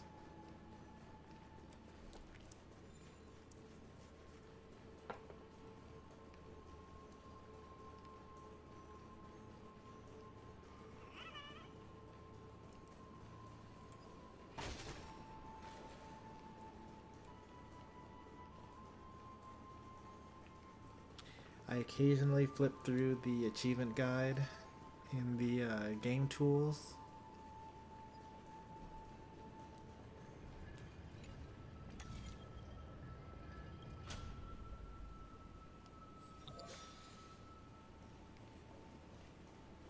I kind of need that.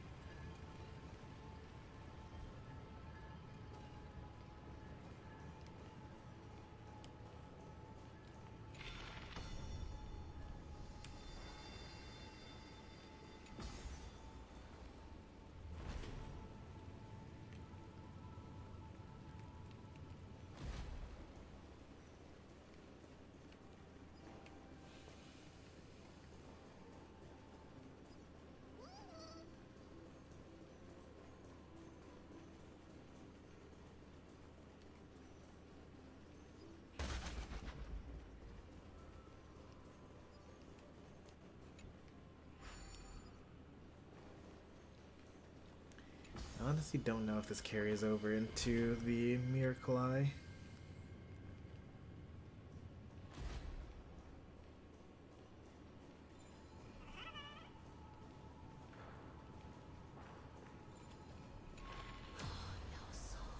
It does, good. I just forgotten.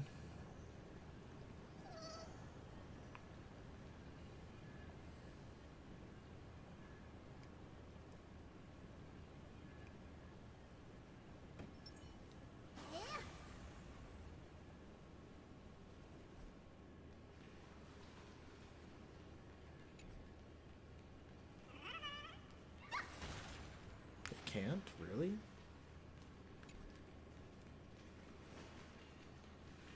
Oh, that's kind of surprising, honestly.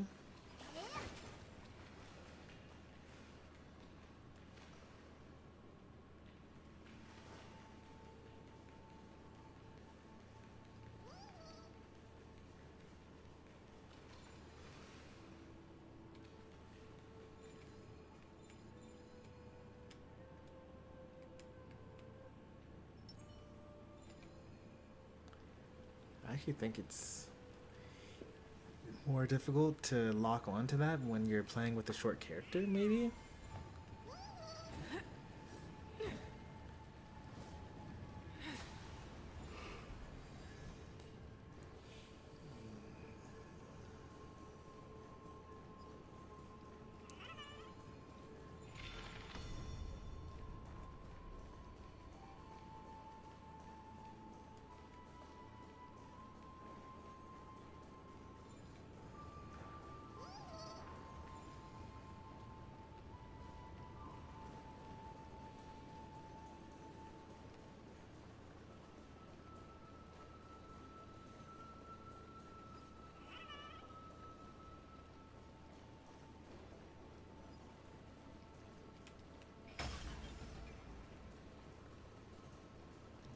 Let's run.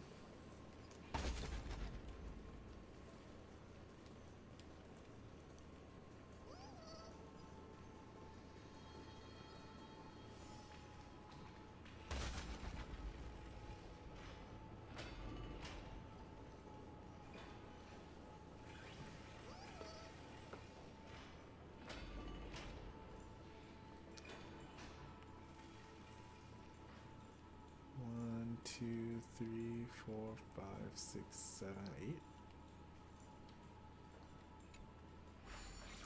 Are there going to be even more difficult levels compared to before?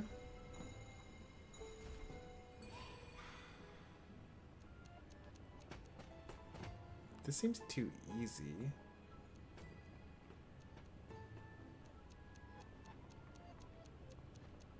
What numbers?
Oh, that's kind of interesting. It's a little different this time.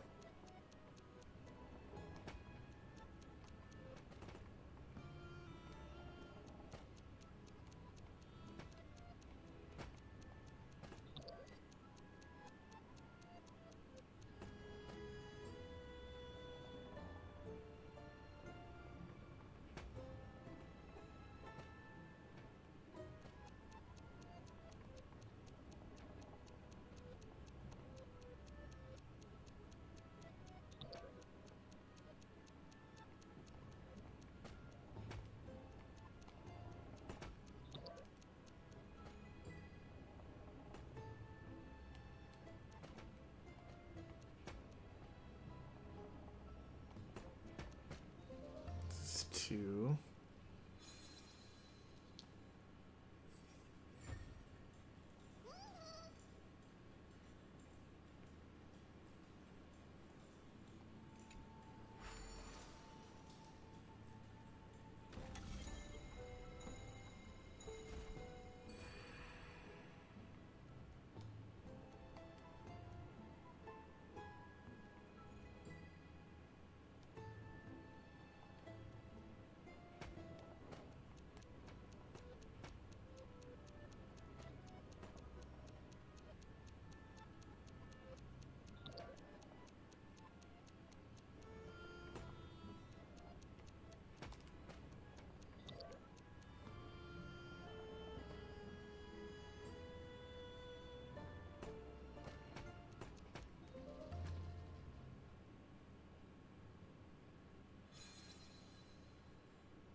Three.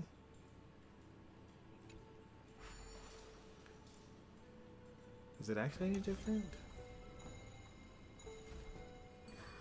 This one looks the same.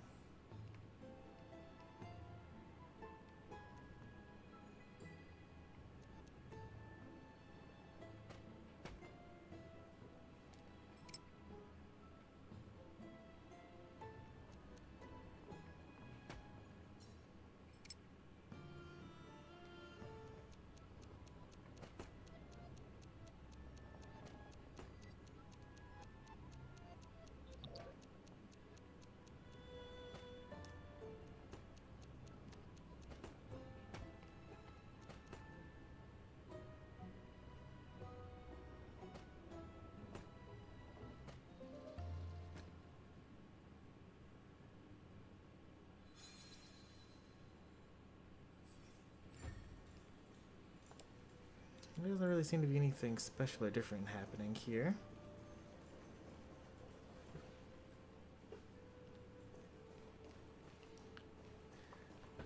Well, the garment maker said something along the lines of, how many times did the beetle roll the ball at the thing?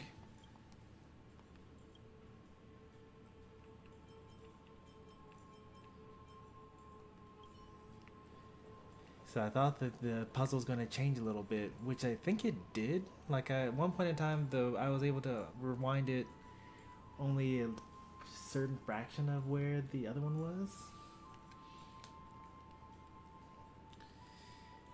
So the beetle that we actually care about is the one that's currently east. But then after like the fourth one, I noticed that only the second one was a little different, not the other two. So there are a couple ways that I could think about the puzzle. Either I need to just solve it once, go back, and I've solved the puzzle, which is probably not it, because I think usually a treasure chest appears when you solve the puzzle. The other one is I'm supposed to do some sort of like minimum number of rewinds challenge instead, which I was trying to do in that last one, or I need to make it exit out of some other area other than making it go out the bottom, which I guess I could try doing as well.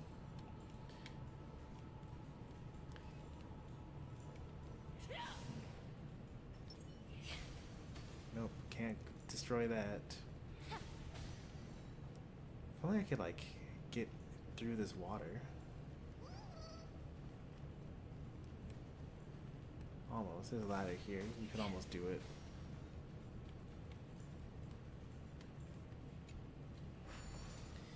And then I was trying to also listen to what the nymphs were saying, because yeah, the northeast one says we need to wait for the reset. Looks like there's some sort of pattern here. Sure, I guess. The numbers are key. Buzz. We need to wait for the reset. Nope. Buzz. Stop redialing.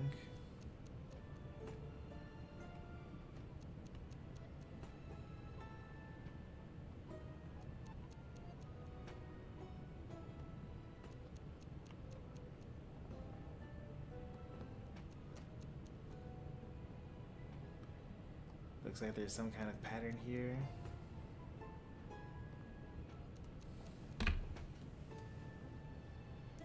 The numbers are key.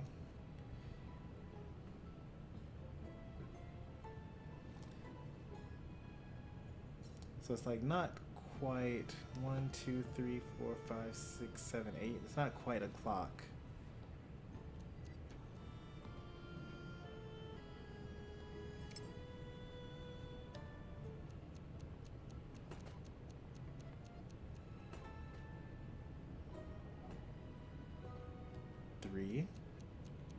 Oh, hang on. It's kind of like a combination thing here. What was that just happened?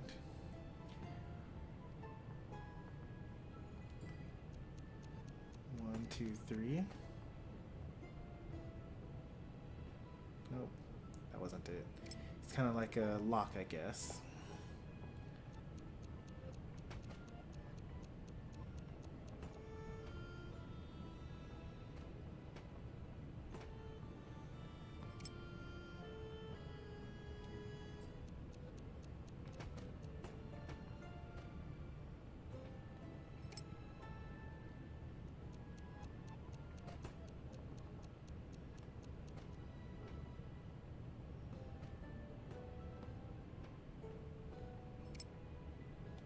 How do I make it do the 3 that last time?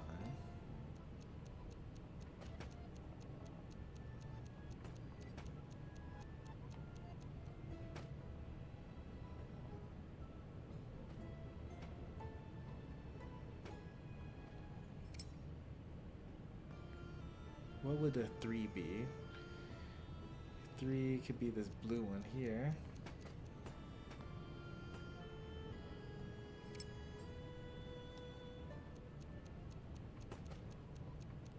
Or it could be the green one there.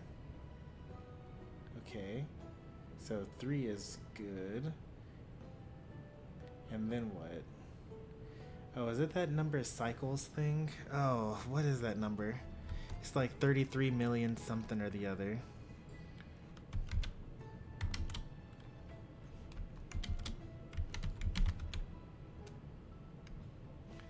$33 million cycles. I really don't want to put in this whole number. 3355036. So let's do this again. 3.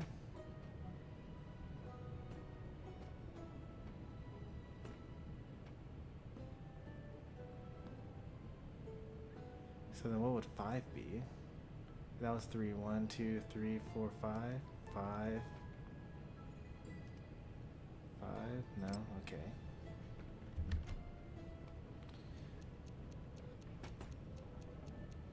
Maybe I had to pass the 3.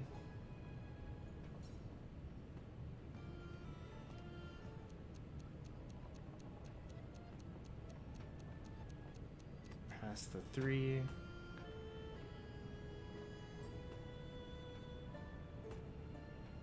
Need to wait for the cycle to reset.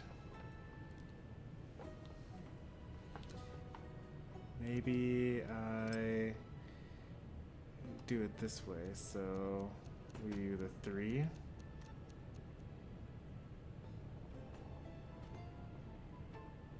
Nope, buzz.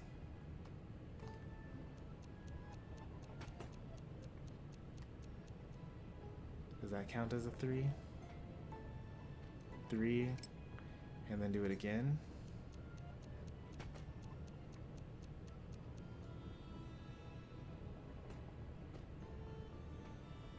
Number is a key.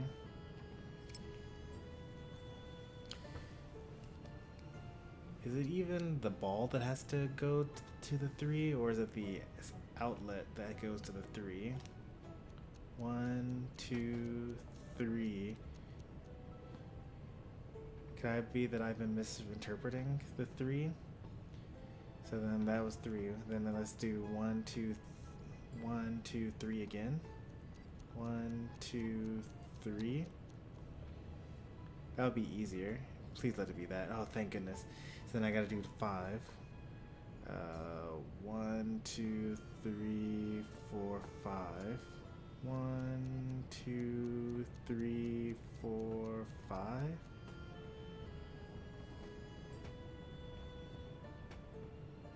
We need to wait for the reset. Did I not go past the 5? Do I need to go past it maybe?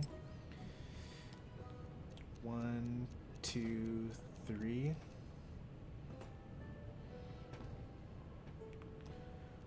1, 2, 3. And then it's 5 after that, right?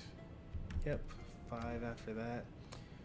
1, 2, 3, 4, 5.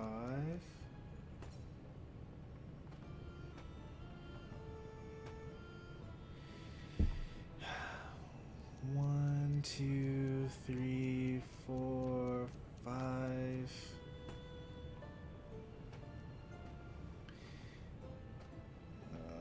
And then it's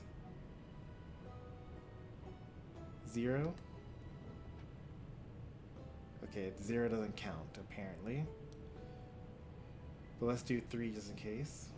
1, 2, 3. Okay, so I don't have to reset every time. 1, 2, 3. Then I do 5. 1, 2, 3, 4, 5.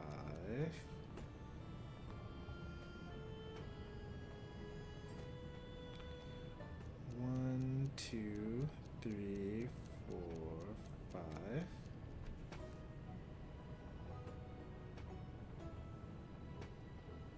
And then I do 3, 3, 6. 1, 2, 3.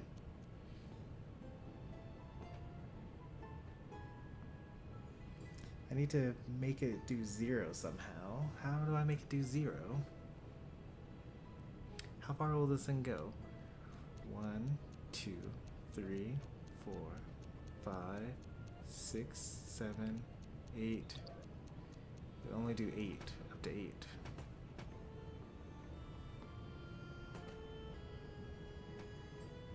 How am I supposed to represent 0 here?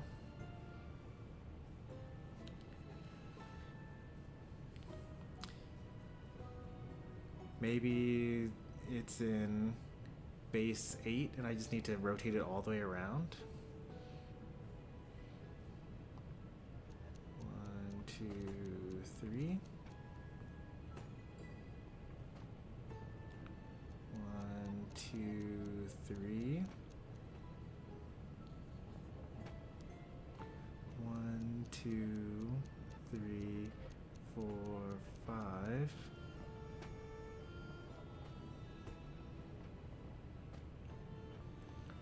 1, 2, 3, 4, 5.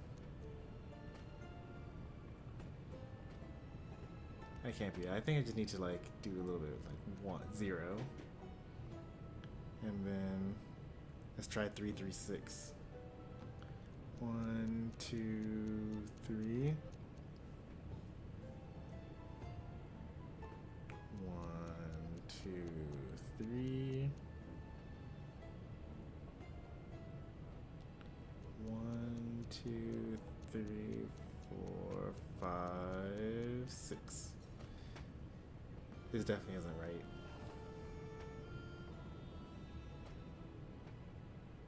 Nope. 1, 2, 3. Oh, maybe 0 is a reset. 1, 2, 3. Let's try that theory. 1, 2, 3, 4, 5.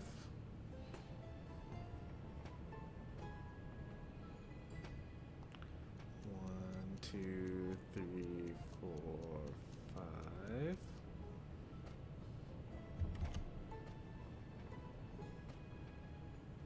Reset into 1, 2, 3.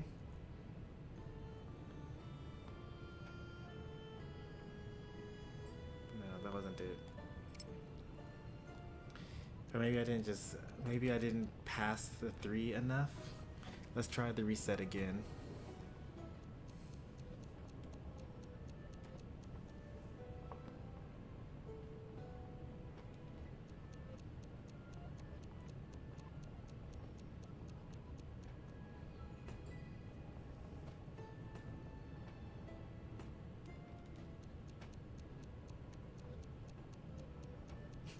Take a nap at this time is just called going to sleep.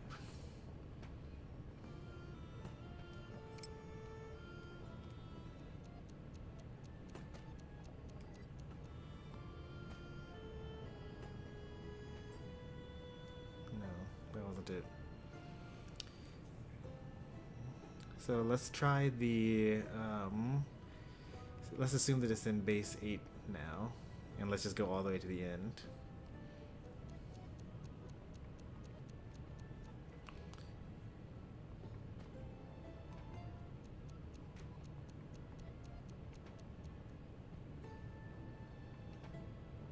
Have a good night, Chomper.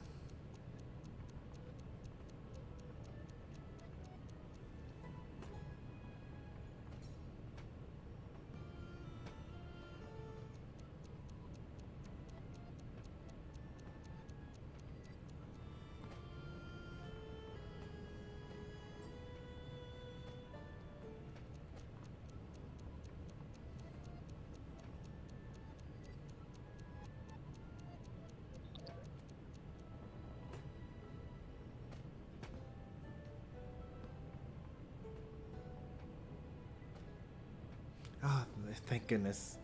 That was it. That was a 0. The last 3 numbers are 336.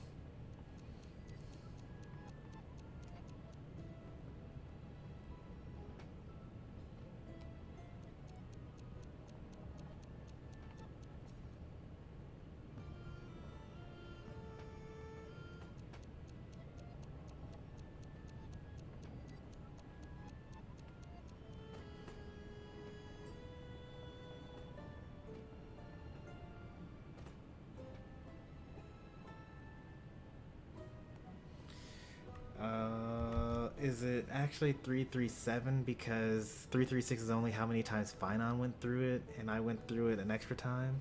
That's kind of annoying.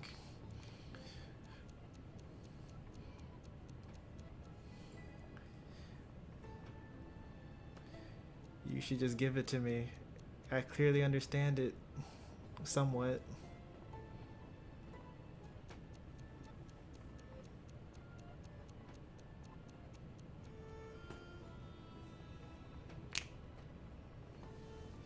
Why did it have to be 33 million?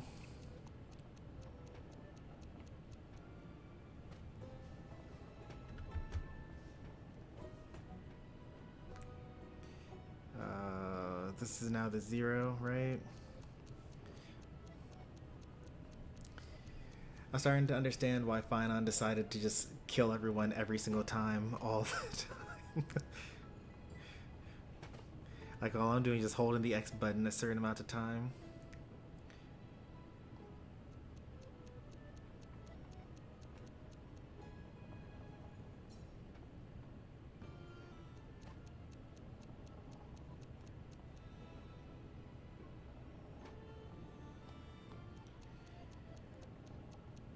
Alright. 5, 6, 7.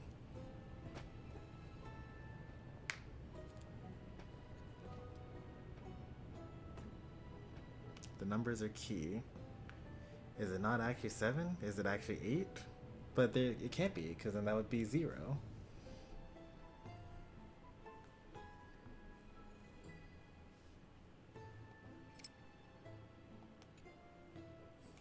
Just make sure I didn't already trigger it, and I didn't.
Just to make sure now.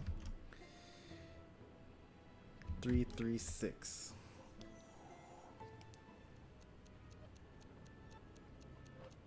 So that's 3. And that's 3. And now I normally would do 6, but I'm supposed to do 7 because I did an extra round while Finon was gone.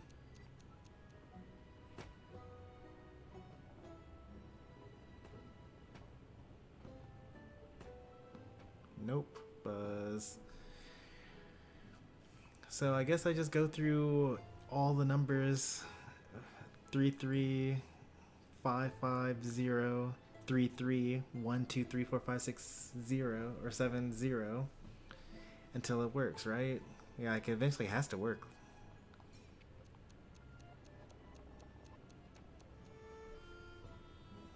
Because the only logical ones are 6, 7, maybe 5, maybe 8.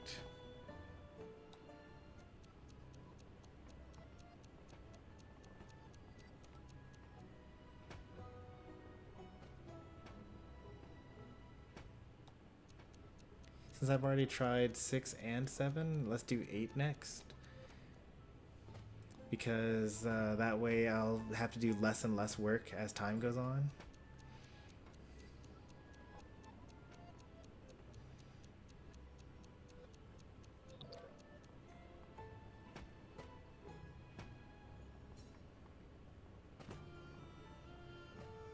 That's the 0. I do 3 another time.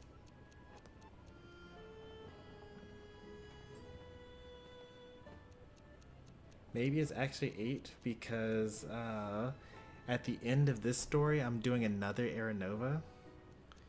And that's like after the 3 3 5 5 0 3 3 7th one.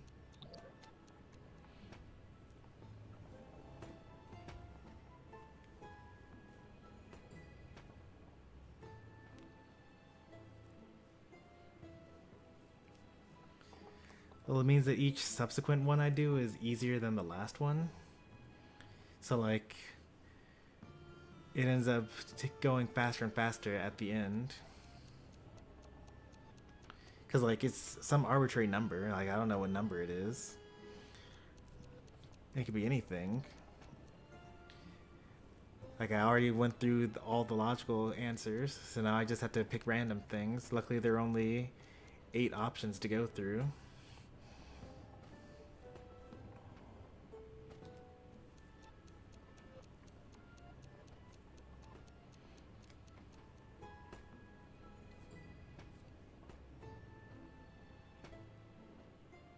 Was that my second 5? I think that was my second 5.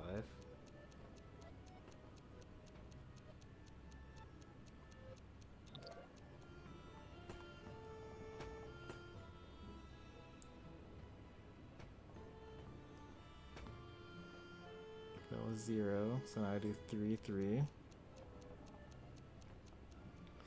We've reached the point that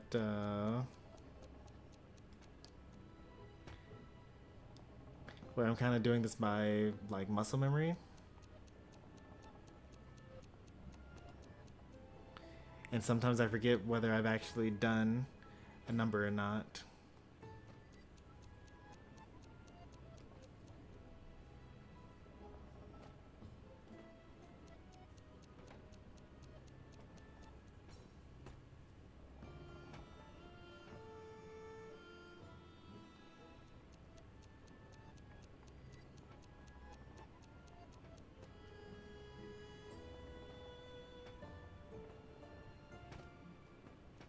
I'm glad that counted. I thought that I didn't actually reach all the way to the 5 that time.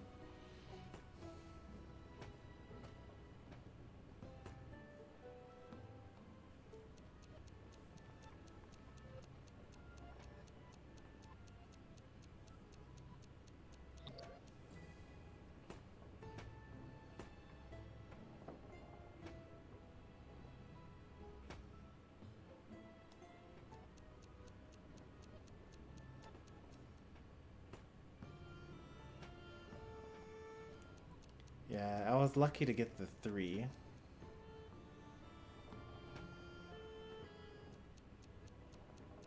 Because I was just kind of moving the ball to a particular location.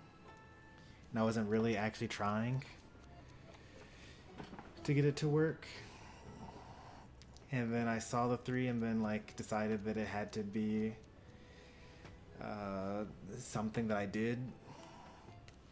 And at first I thought that the ball had to like touch the number that I was trying to get to. But it seems like the opening just has to pass that instead. And then once I kind of figured out that, then, you know, I know it's the annoying number.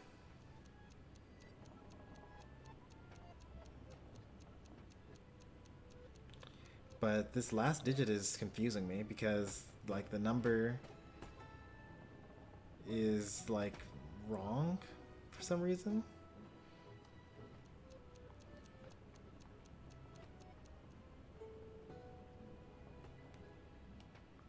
Or maybe there's some sort of representation of the last number that I don't understand.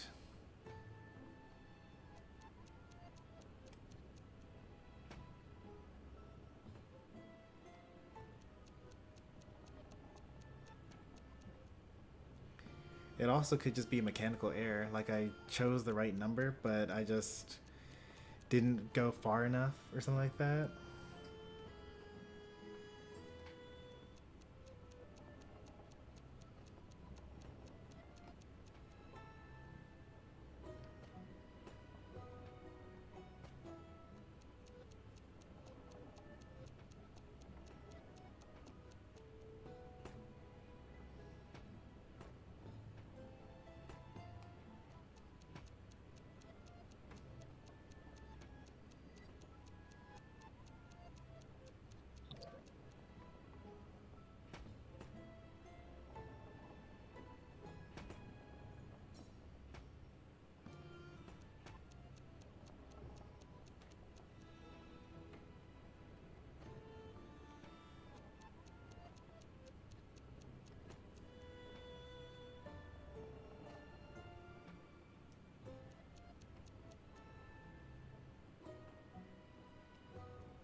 I'm out of numbers, actually. I've tried every digit. The only one I didn't try is doing nothing afterwards, or like moving it just a little bit. So let's try that, I guess.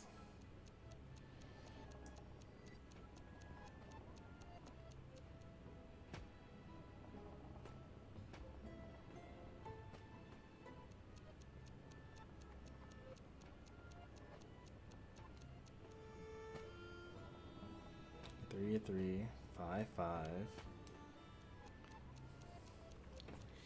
Here comes the 0.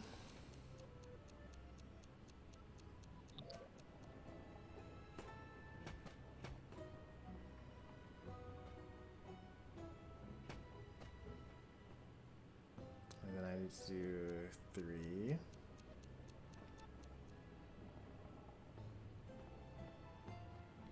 3.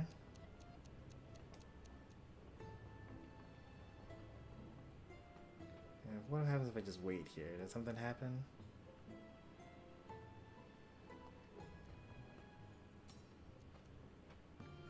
Nope, okay. So I'm really out of options here now then.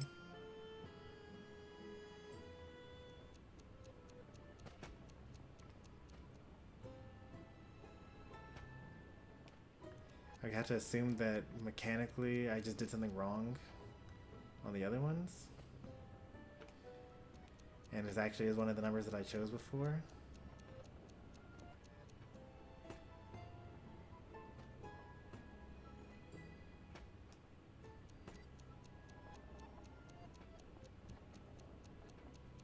Or maybe I give up and like exit out before I pick the last number. There are a lot of things I could do. I could do a reset. Maybe I need to like make it go almost to the final cycle, but not actually, to represent the fact that I keep resetting to 99.99.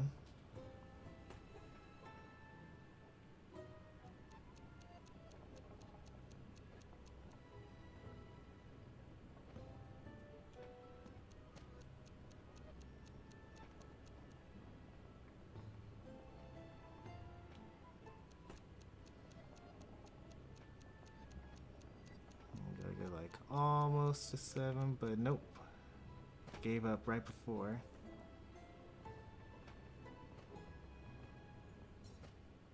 Nope, that wasn't it.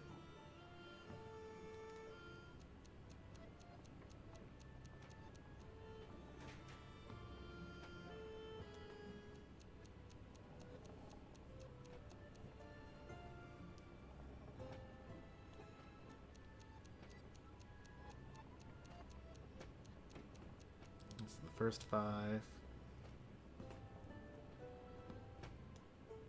Second 5.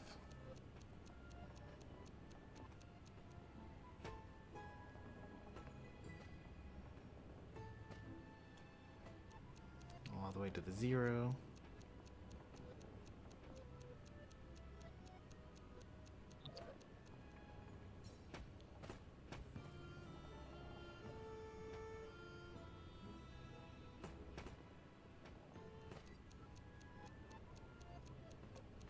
Three.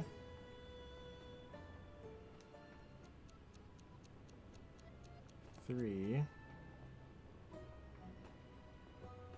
Give up. Nope, that wasn't it.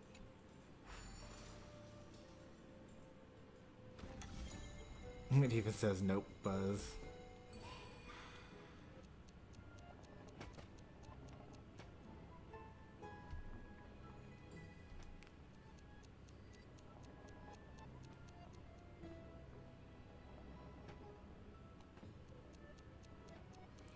On the bright side, I now will definitely always remember the number of cycles that Finon went through.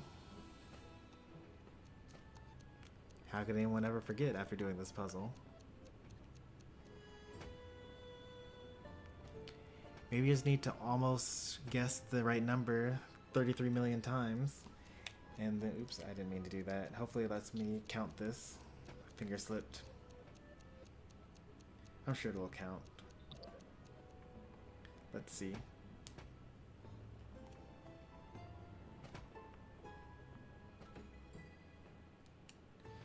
Either that was supposed to be my second 5, or the finger slipping made it not work. Let's actually test out whether that's the case. So my finger slipped, and then I go past the 3. Does it still count as a 3? No, it doesn't. Wait, does that mean that I can actually just put it all in at once? So 3, 3, 5, 5, 0,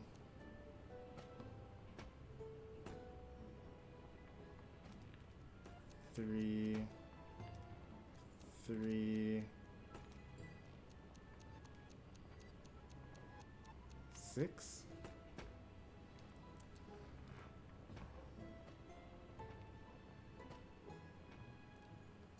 What happens if I just do 3, 3?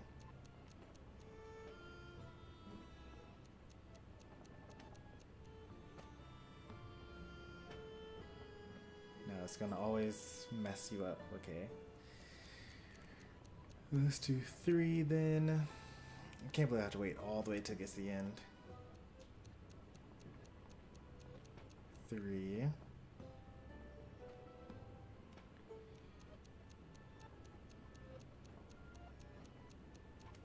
5.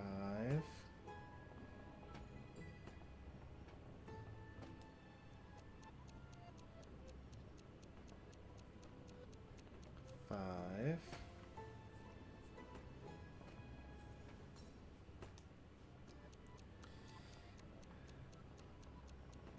Keep the button held down. We're at the 0.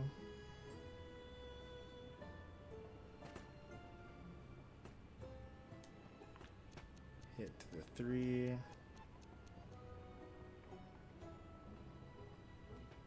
Hit the 3.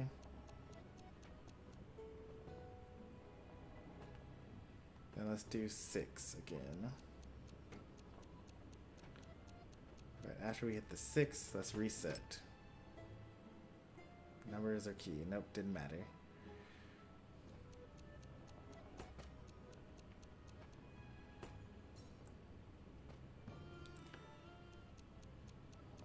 Let's just try 7 again. Maybe I like didn't actually put in 7 last time.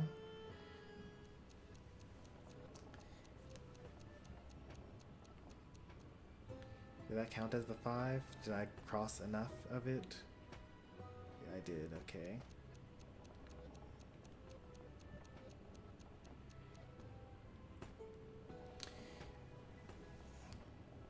Like, is it weird that like the 3 and the 5 and the 0 are like not actually on the right numbers? Like, this one that I'm currently on is the 3, and the 1, 2 above it is the 5. But that's not the thing that I'm actually clicking on in order to make the thing work.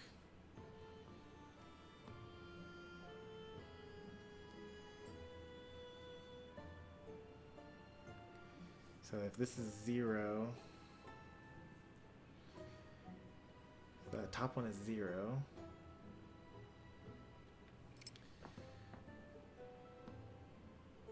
So if I do 3, 3, 5, 5,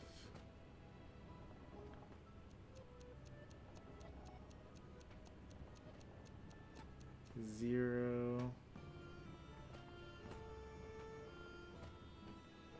So then which one is going to be 6? If that's 5, then that one's 6. 3, 3, 6. No, I just knew that one was 3. Let's do that again, but with the 7. So 1, 2, 1, 2, and then the 0's up here.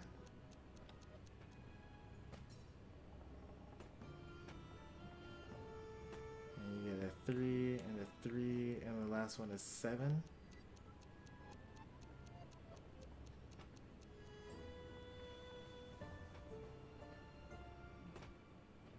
Nope, all wrong. That would have been a clever solution though, because it actually doesn't involve you going all the way around and being at a different base.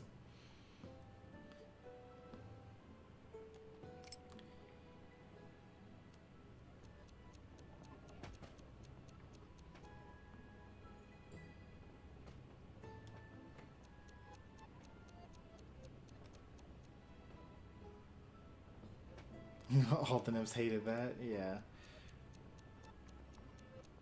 Well, their current accounting system is really weird.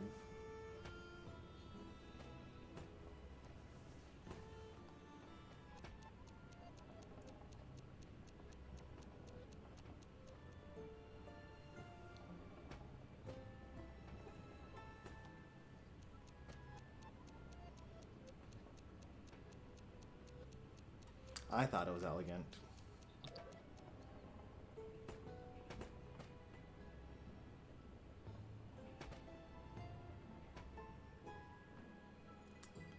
Then I use a 3, 3.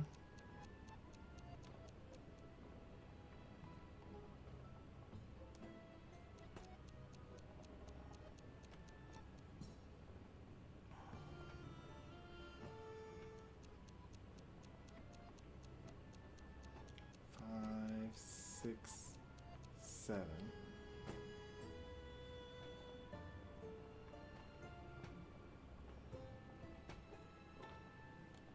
Reset. Nope, no such luck. I guess they have me stumped.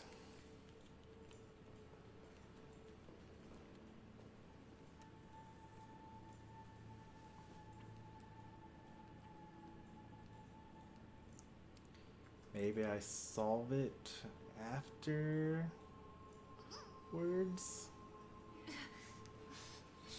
I've definitely tried every digit, and even some fractions. Did I actually try all the way at the end? I did actually try that one. That was the first one that I tried after I said I was going to do every single number.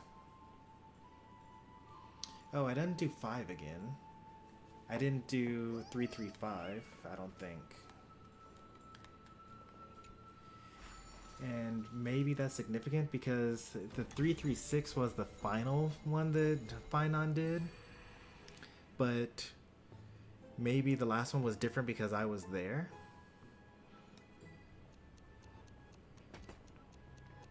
So let's try that number. 3,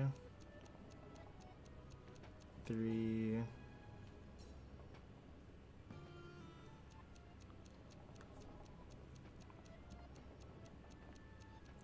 5,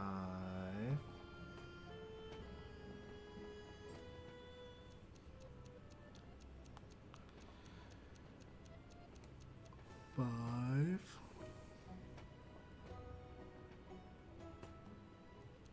and 0.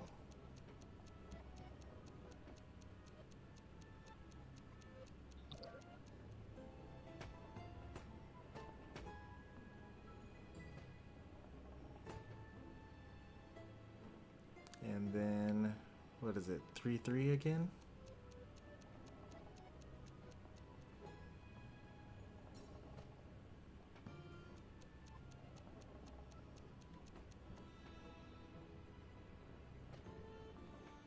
And then 5.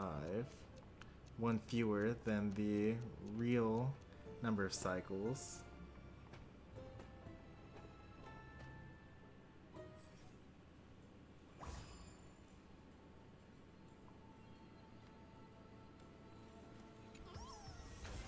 An exotic fragrance hits the nose. Indeed, this must be treasure. Oh, for each garment maker? Interesting.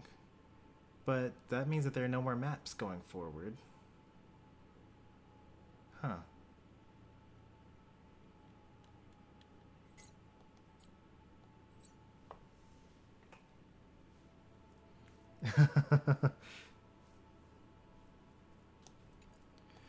I guess I thought that I had already done it.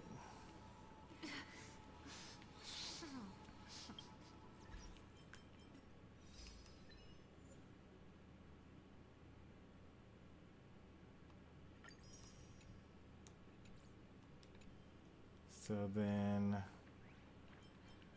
what did this thing say again? It's a mission item, and it's a golden apple. And do at an eternal page for unique keepsakes. Well, this is an eternal page, right? No, it isn't? Okay.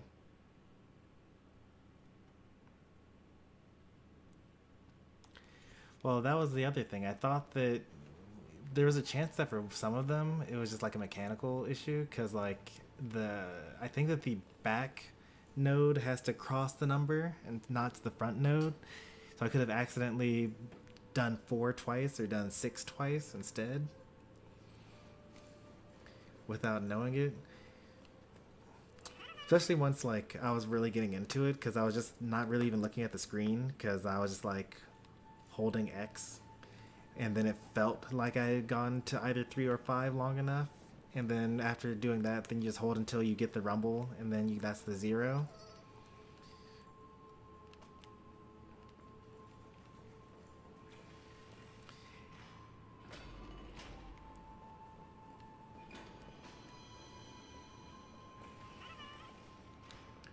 So then this area is completely done. I got every nymph, every treasure chest.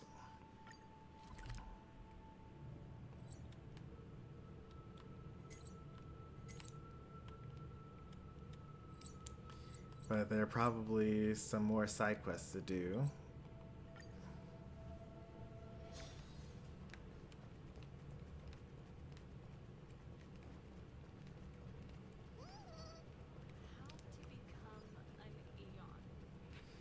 Gonna have to hunt for more adventure missions.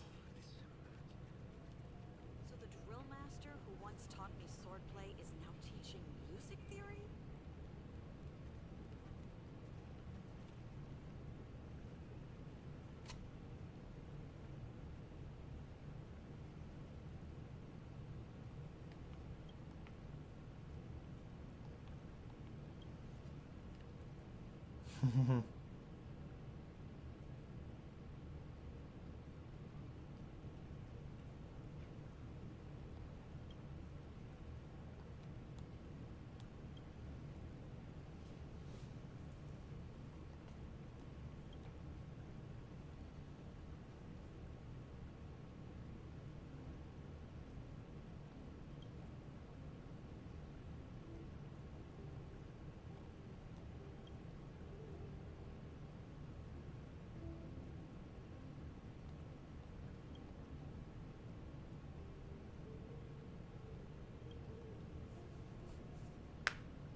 Shippers, leave it to me.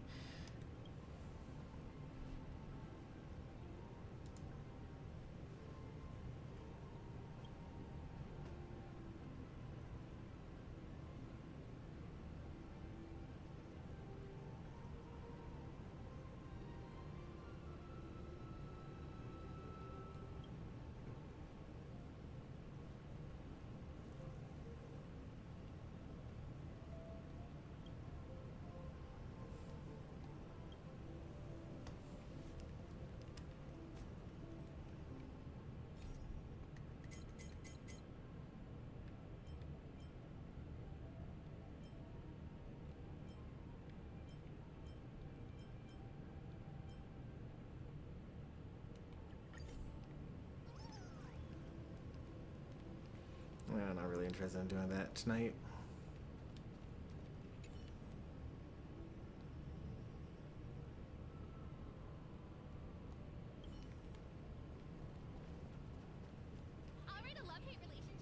Are there really only 4 named NPCs in this whole town, and all of them are held up by the adventure mission? Oh no, there was the one drunk guy in the place with the enemies. This is kind of sad, honestly. Where's the rest of the people to talk to? Oh, at least we have this.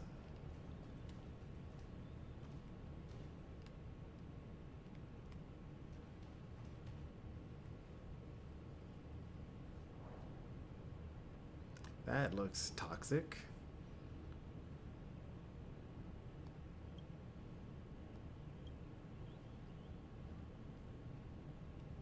Let me have a sip? No. Alright,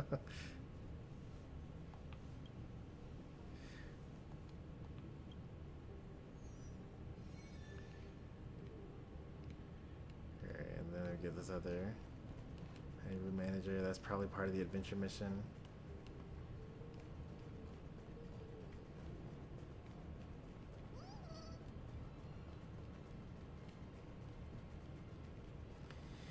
I guess I shouldn't have expected, like, I mean, obviously I didn't expect Akuma. Okay, there's kindness here as well.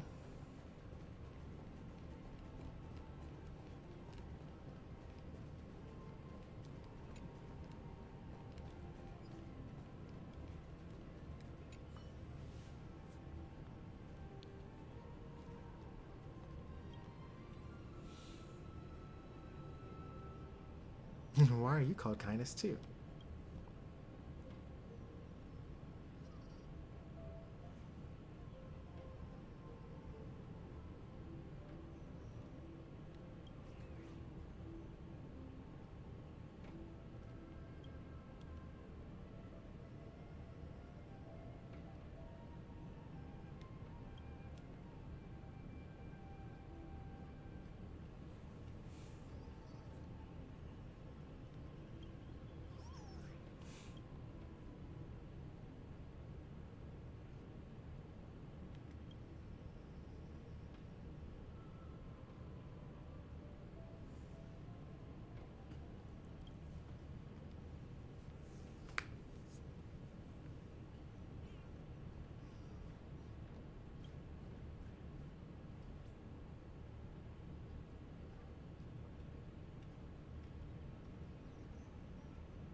prove me right.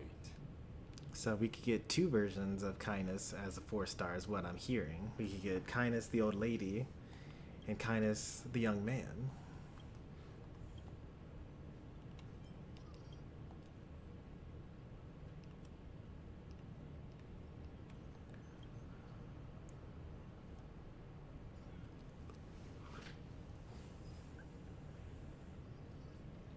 Plus the 4 followers of Cerydra. You got Krateros, Midamos's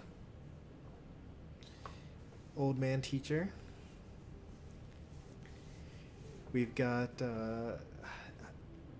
Hyacine's assistant nurse or whatever, Clementine. You got the mountain dweller. The Forge Master, whatever his name was. I think it was like Cartanus or something like that.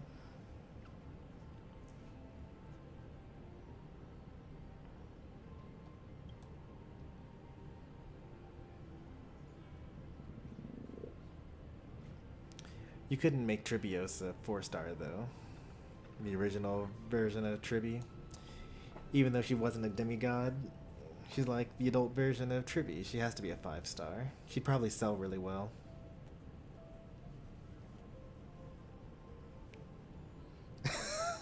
Now you're saying it as a taunt to never getting another 4-star ever? Maybe.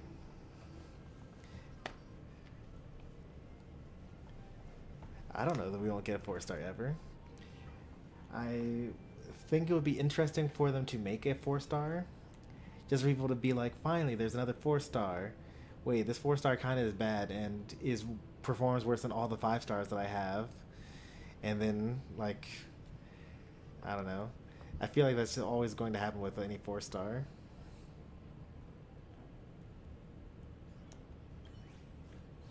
Time will prove me. Like, they have to do something like super specific that only they do.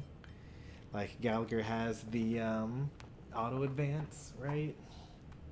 And the extra weakness break efficiency on E6.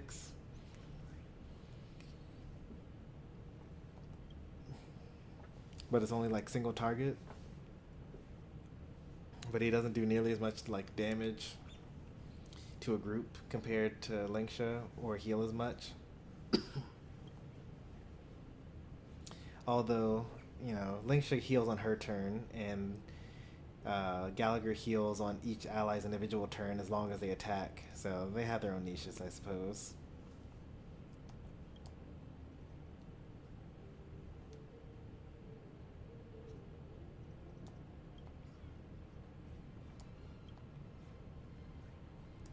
Like, I think the only 4-stars that people use still are like Hunt March with Robin, Moza with Robin, and Gallagher with Break or just general sustain. Oh, and also Pela, if you want to claim that you have 1 fewer cost from using Cypher.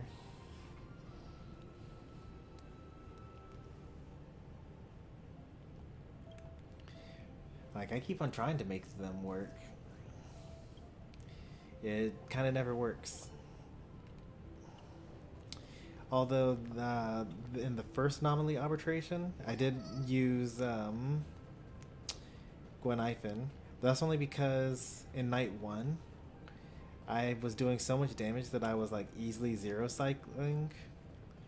And there was no reason for me to do that much damage because I could use Cypher Tribi in a different night to get a higher overall score. So I did 2 cycles with Gwen-Ifen on my dot team instead of using Tribi.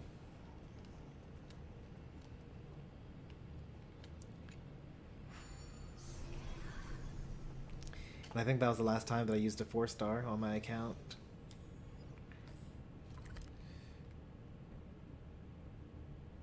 Checking for adventure missions. Even though there's no one here, we're in the land of the dead. There's probably No one to talk to here. And where's Cerydra? Normally there's a...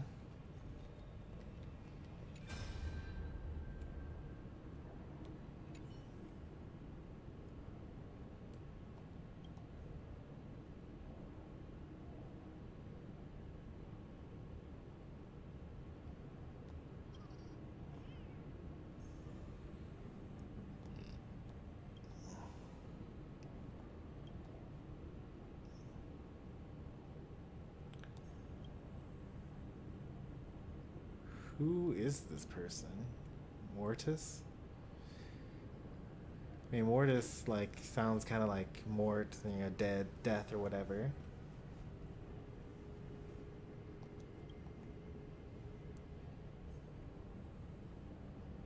Oh, that must be her mother. Promise I made to someone dear to me, see you tomorrow.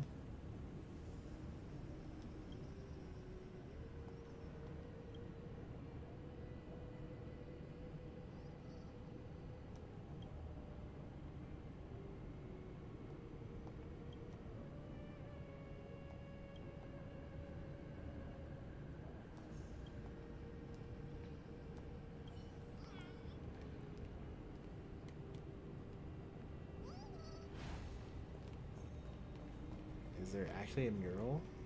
I feel like they should actually have a mural if they're going to mention a mural.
Well, there are 2 viewers. I think it's just... What? That's not where I was trying to go. I was trying to go back to the other Styxia.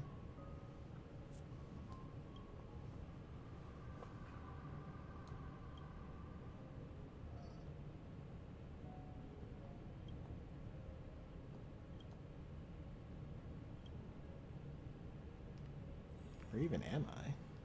I didn't even know that I could come here.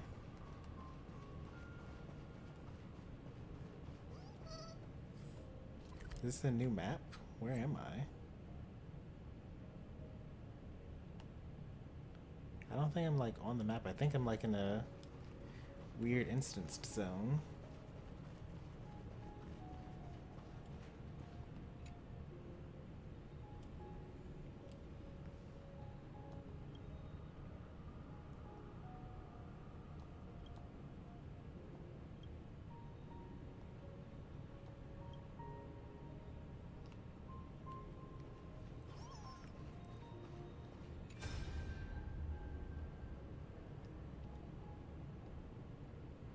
Complete your trial in this life. Grant me the embrace of death. And I've been tempered by life and death. I know you'll be like a raven butterfly. I will. After this, the cycle of life and death will float. Just one last thing. Of course. Please. I promise you, when we meet in the next world, even if we do not Oh know yeah, each other's Castris' names, sister. I will still hold you tight. Castris, you're as beautiful. Pollux. There's Nias, Nicodor, Circes.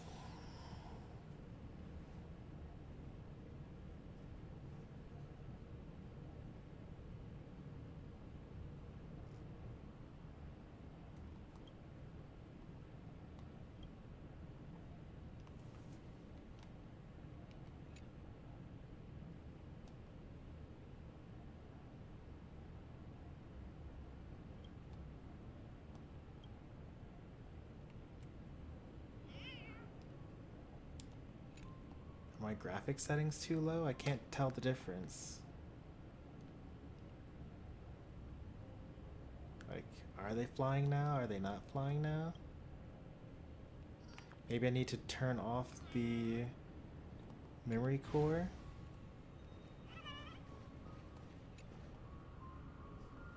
Like,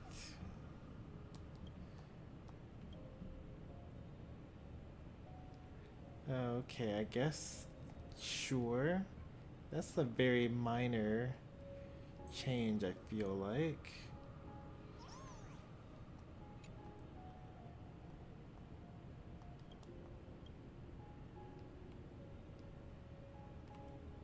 Yeah, okay, technically there is a difference. But no treasure chests, no really anyone to talk to.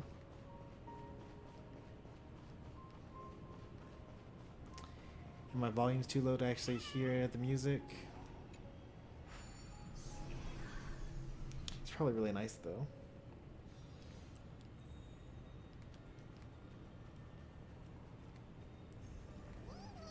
So I can take a portal to the Sea of Flowers of Memory, but I can't take a portal to go back to the better version of Styxia.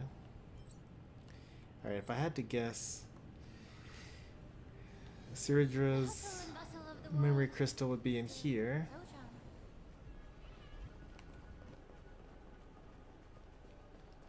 Because this is where she died.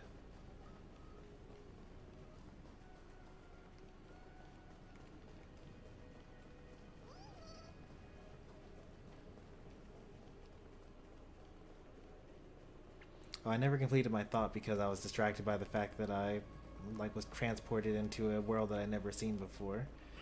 But there are only 2 people here, and I think both of you are already in the Discord.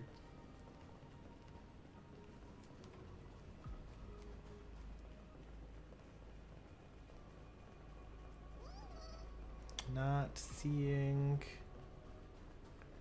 a memory crystal, so I guess there's no way for me to talk to Cerydra.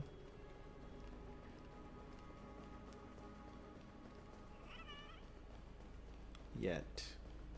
Maybe I'll be able to do so like after I start 3.6. Alright, I think that I've spent sufficiently long post-story doing stuff. Collected all the treasure chests, did some adventure missions, solved another nymph puzzle, which I think was also the last nymph puzzle. All in all, pretty productive. I'm gonna hit the hay so I can be a productive member of society tomorrow. But if you enjoyed the stream, be sure to leave a like. If you want to see more from me, be sure to subscribe. We're going to continue on throughout this week with the Star Rail content because we're actually making pretty good progress. We're only 2 patches behind now instead of 3. And we really don't have to finish 3.8 story before 4.0 happens. We probably will. You know, just because a completionist and I want to do things in order. I mean, technically it's still in order because 3.8 happened way, way in the past.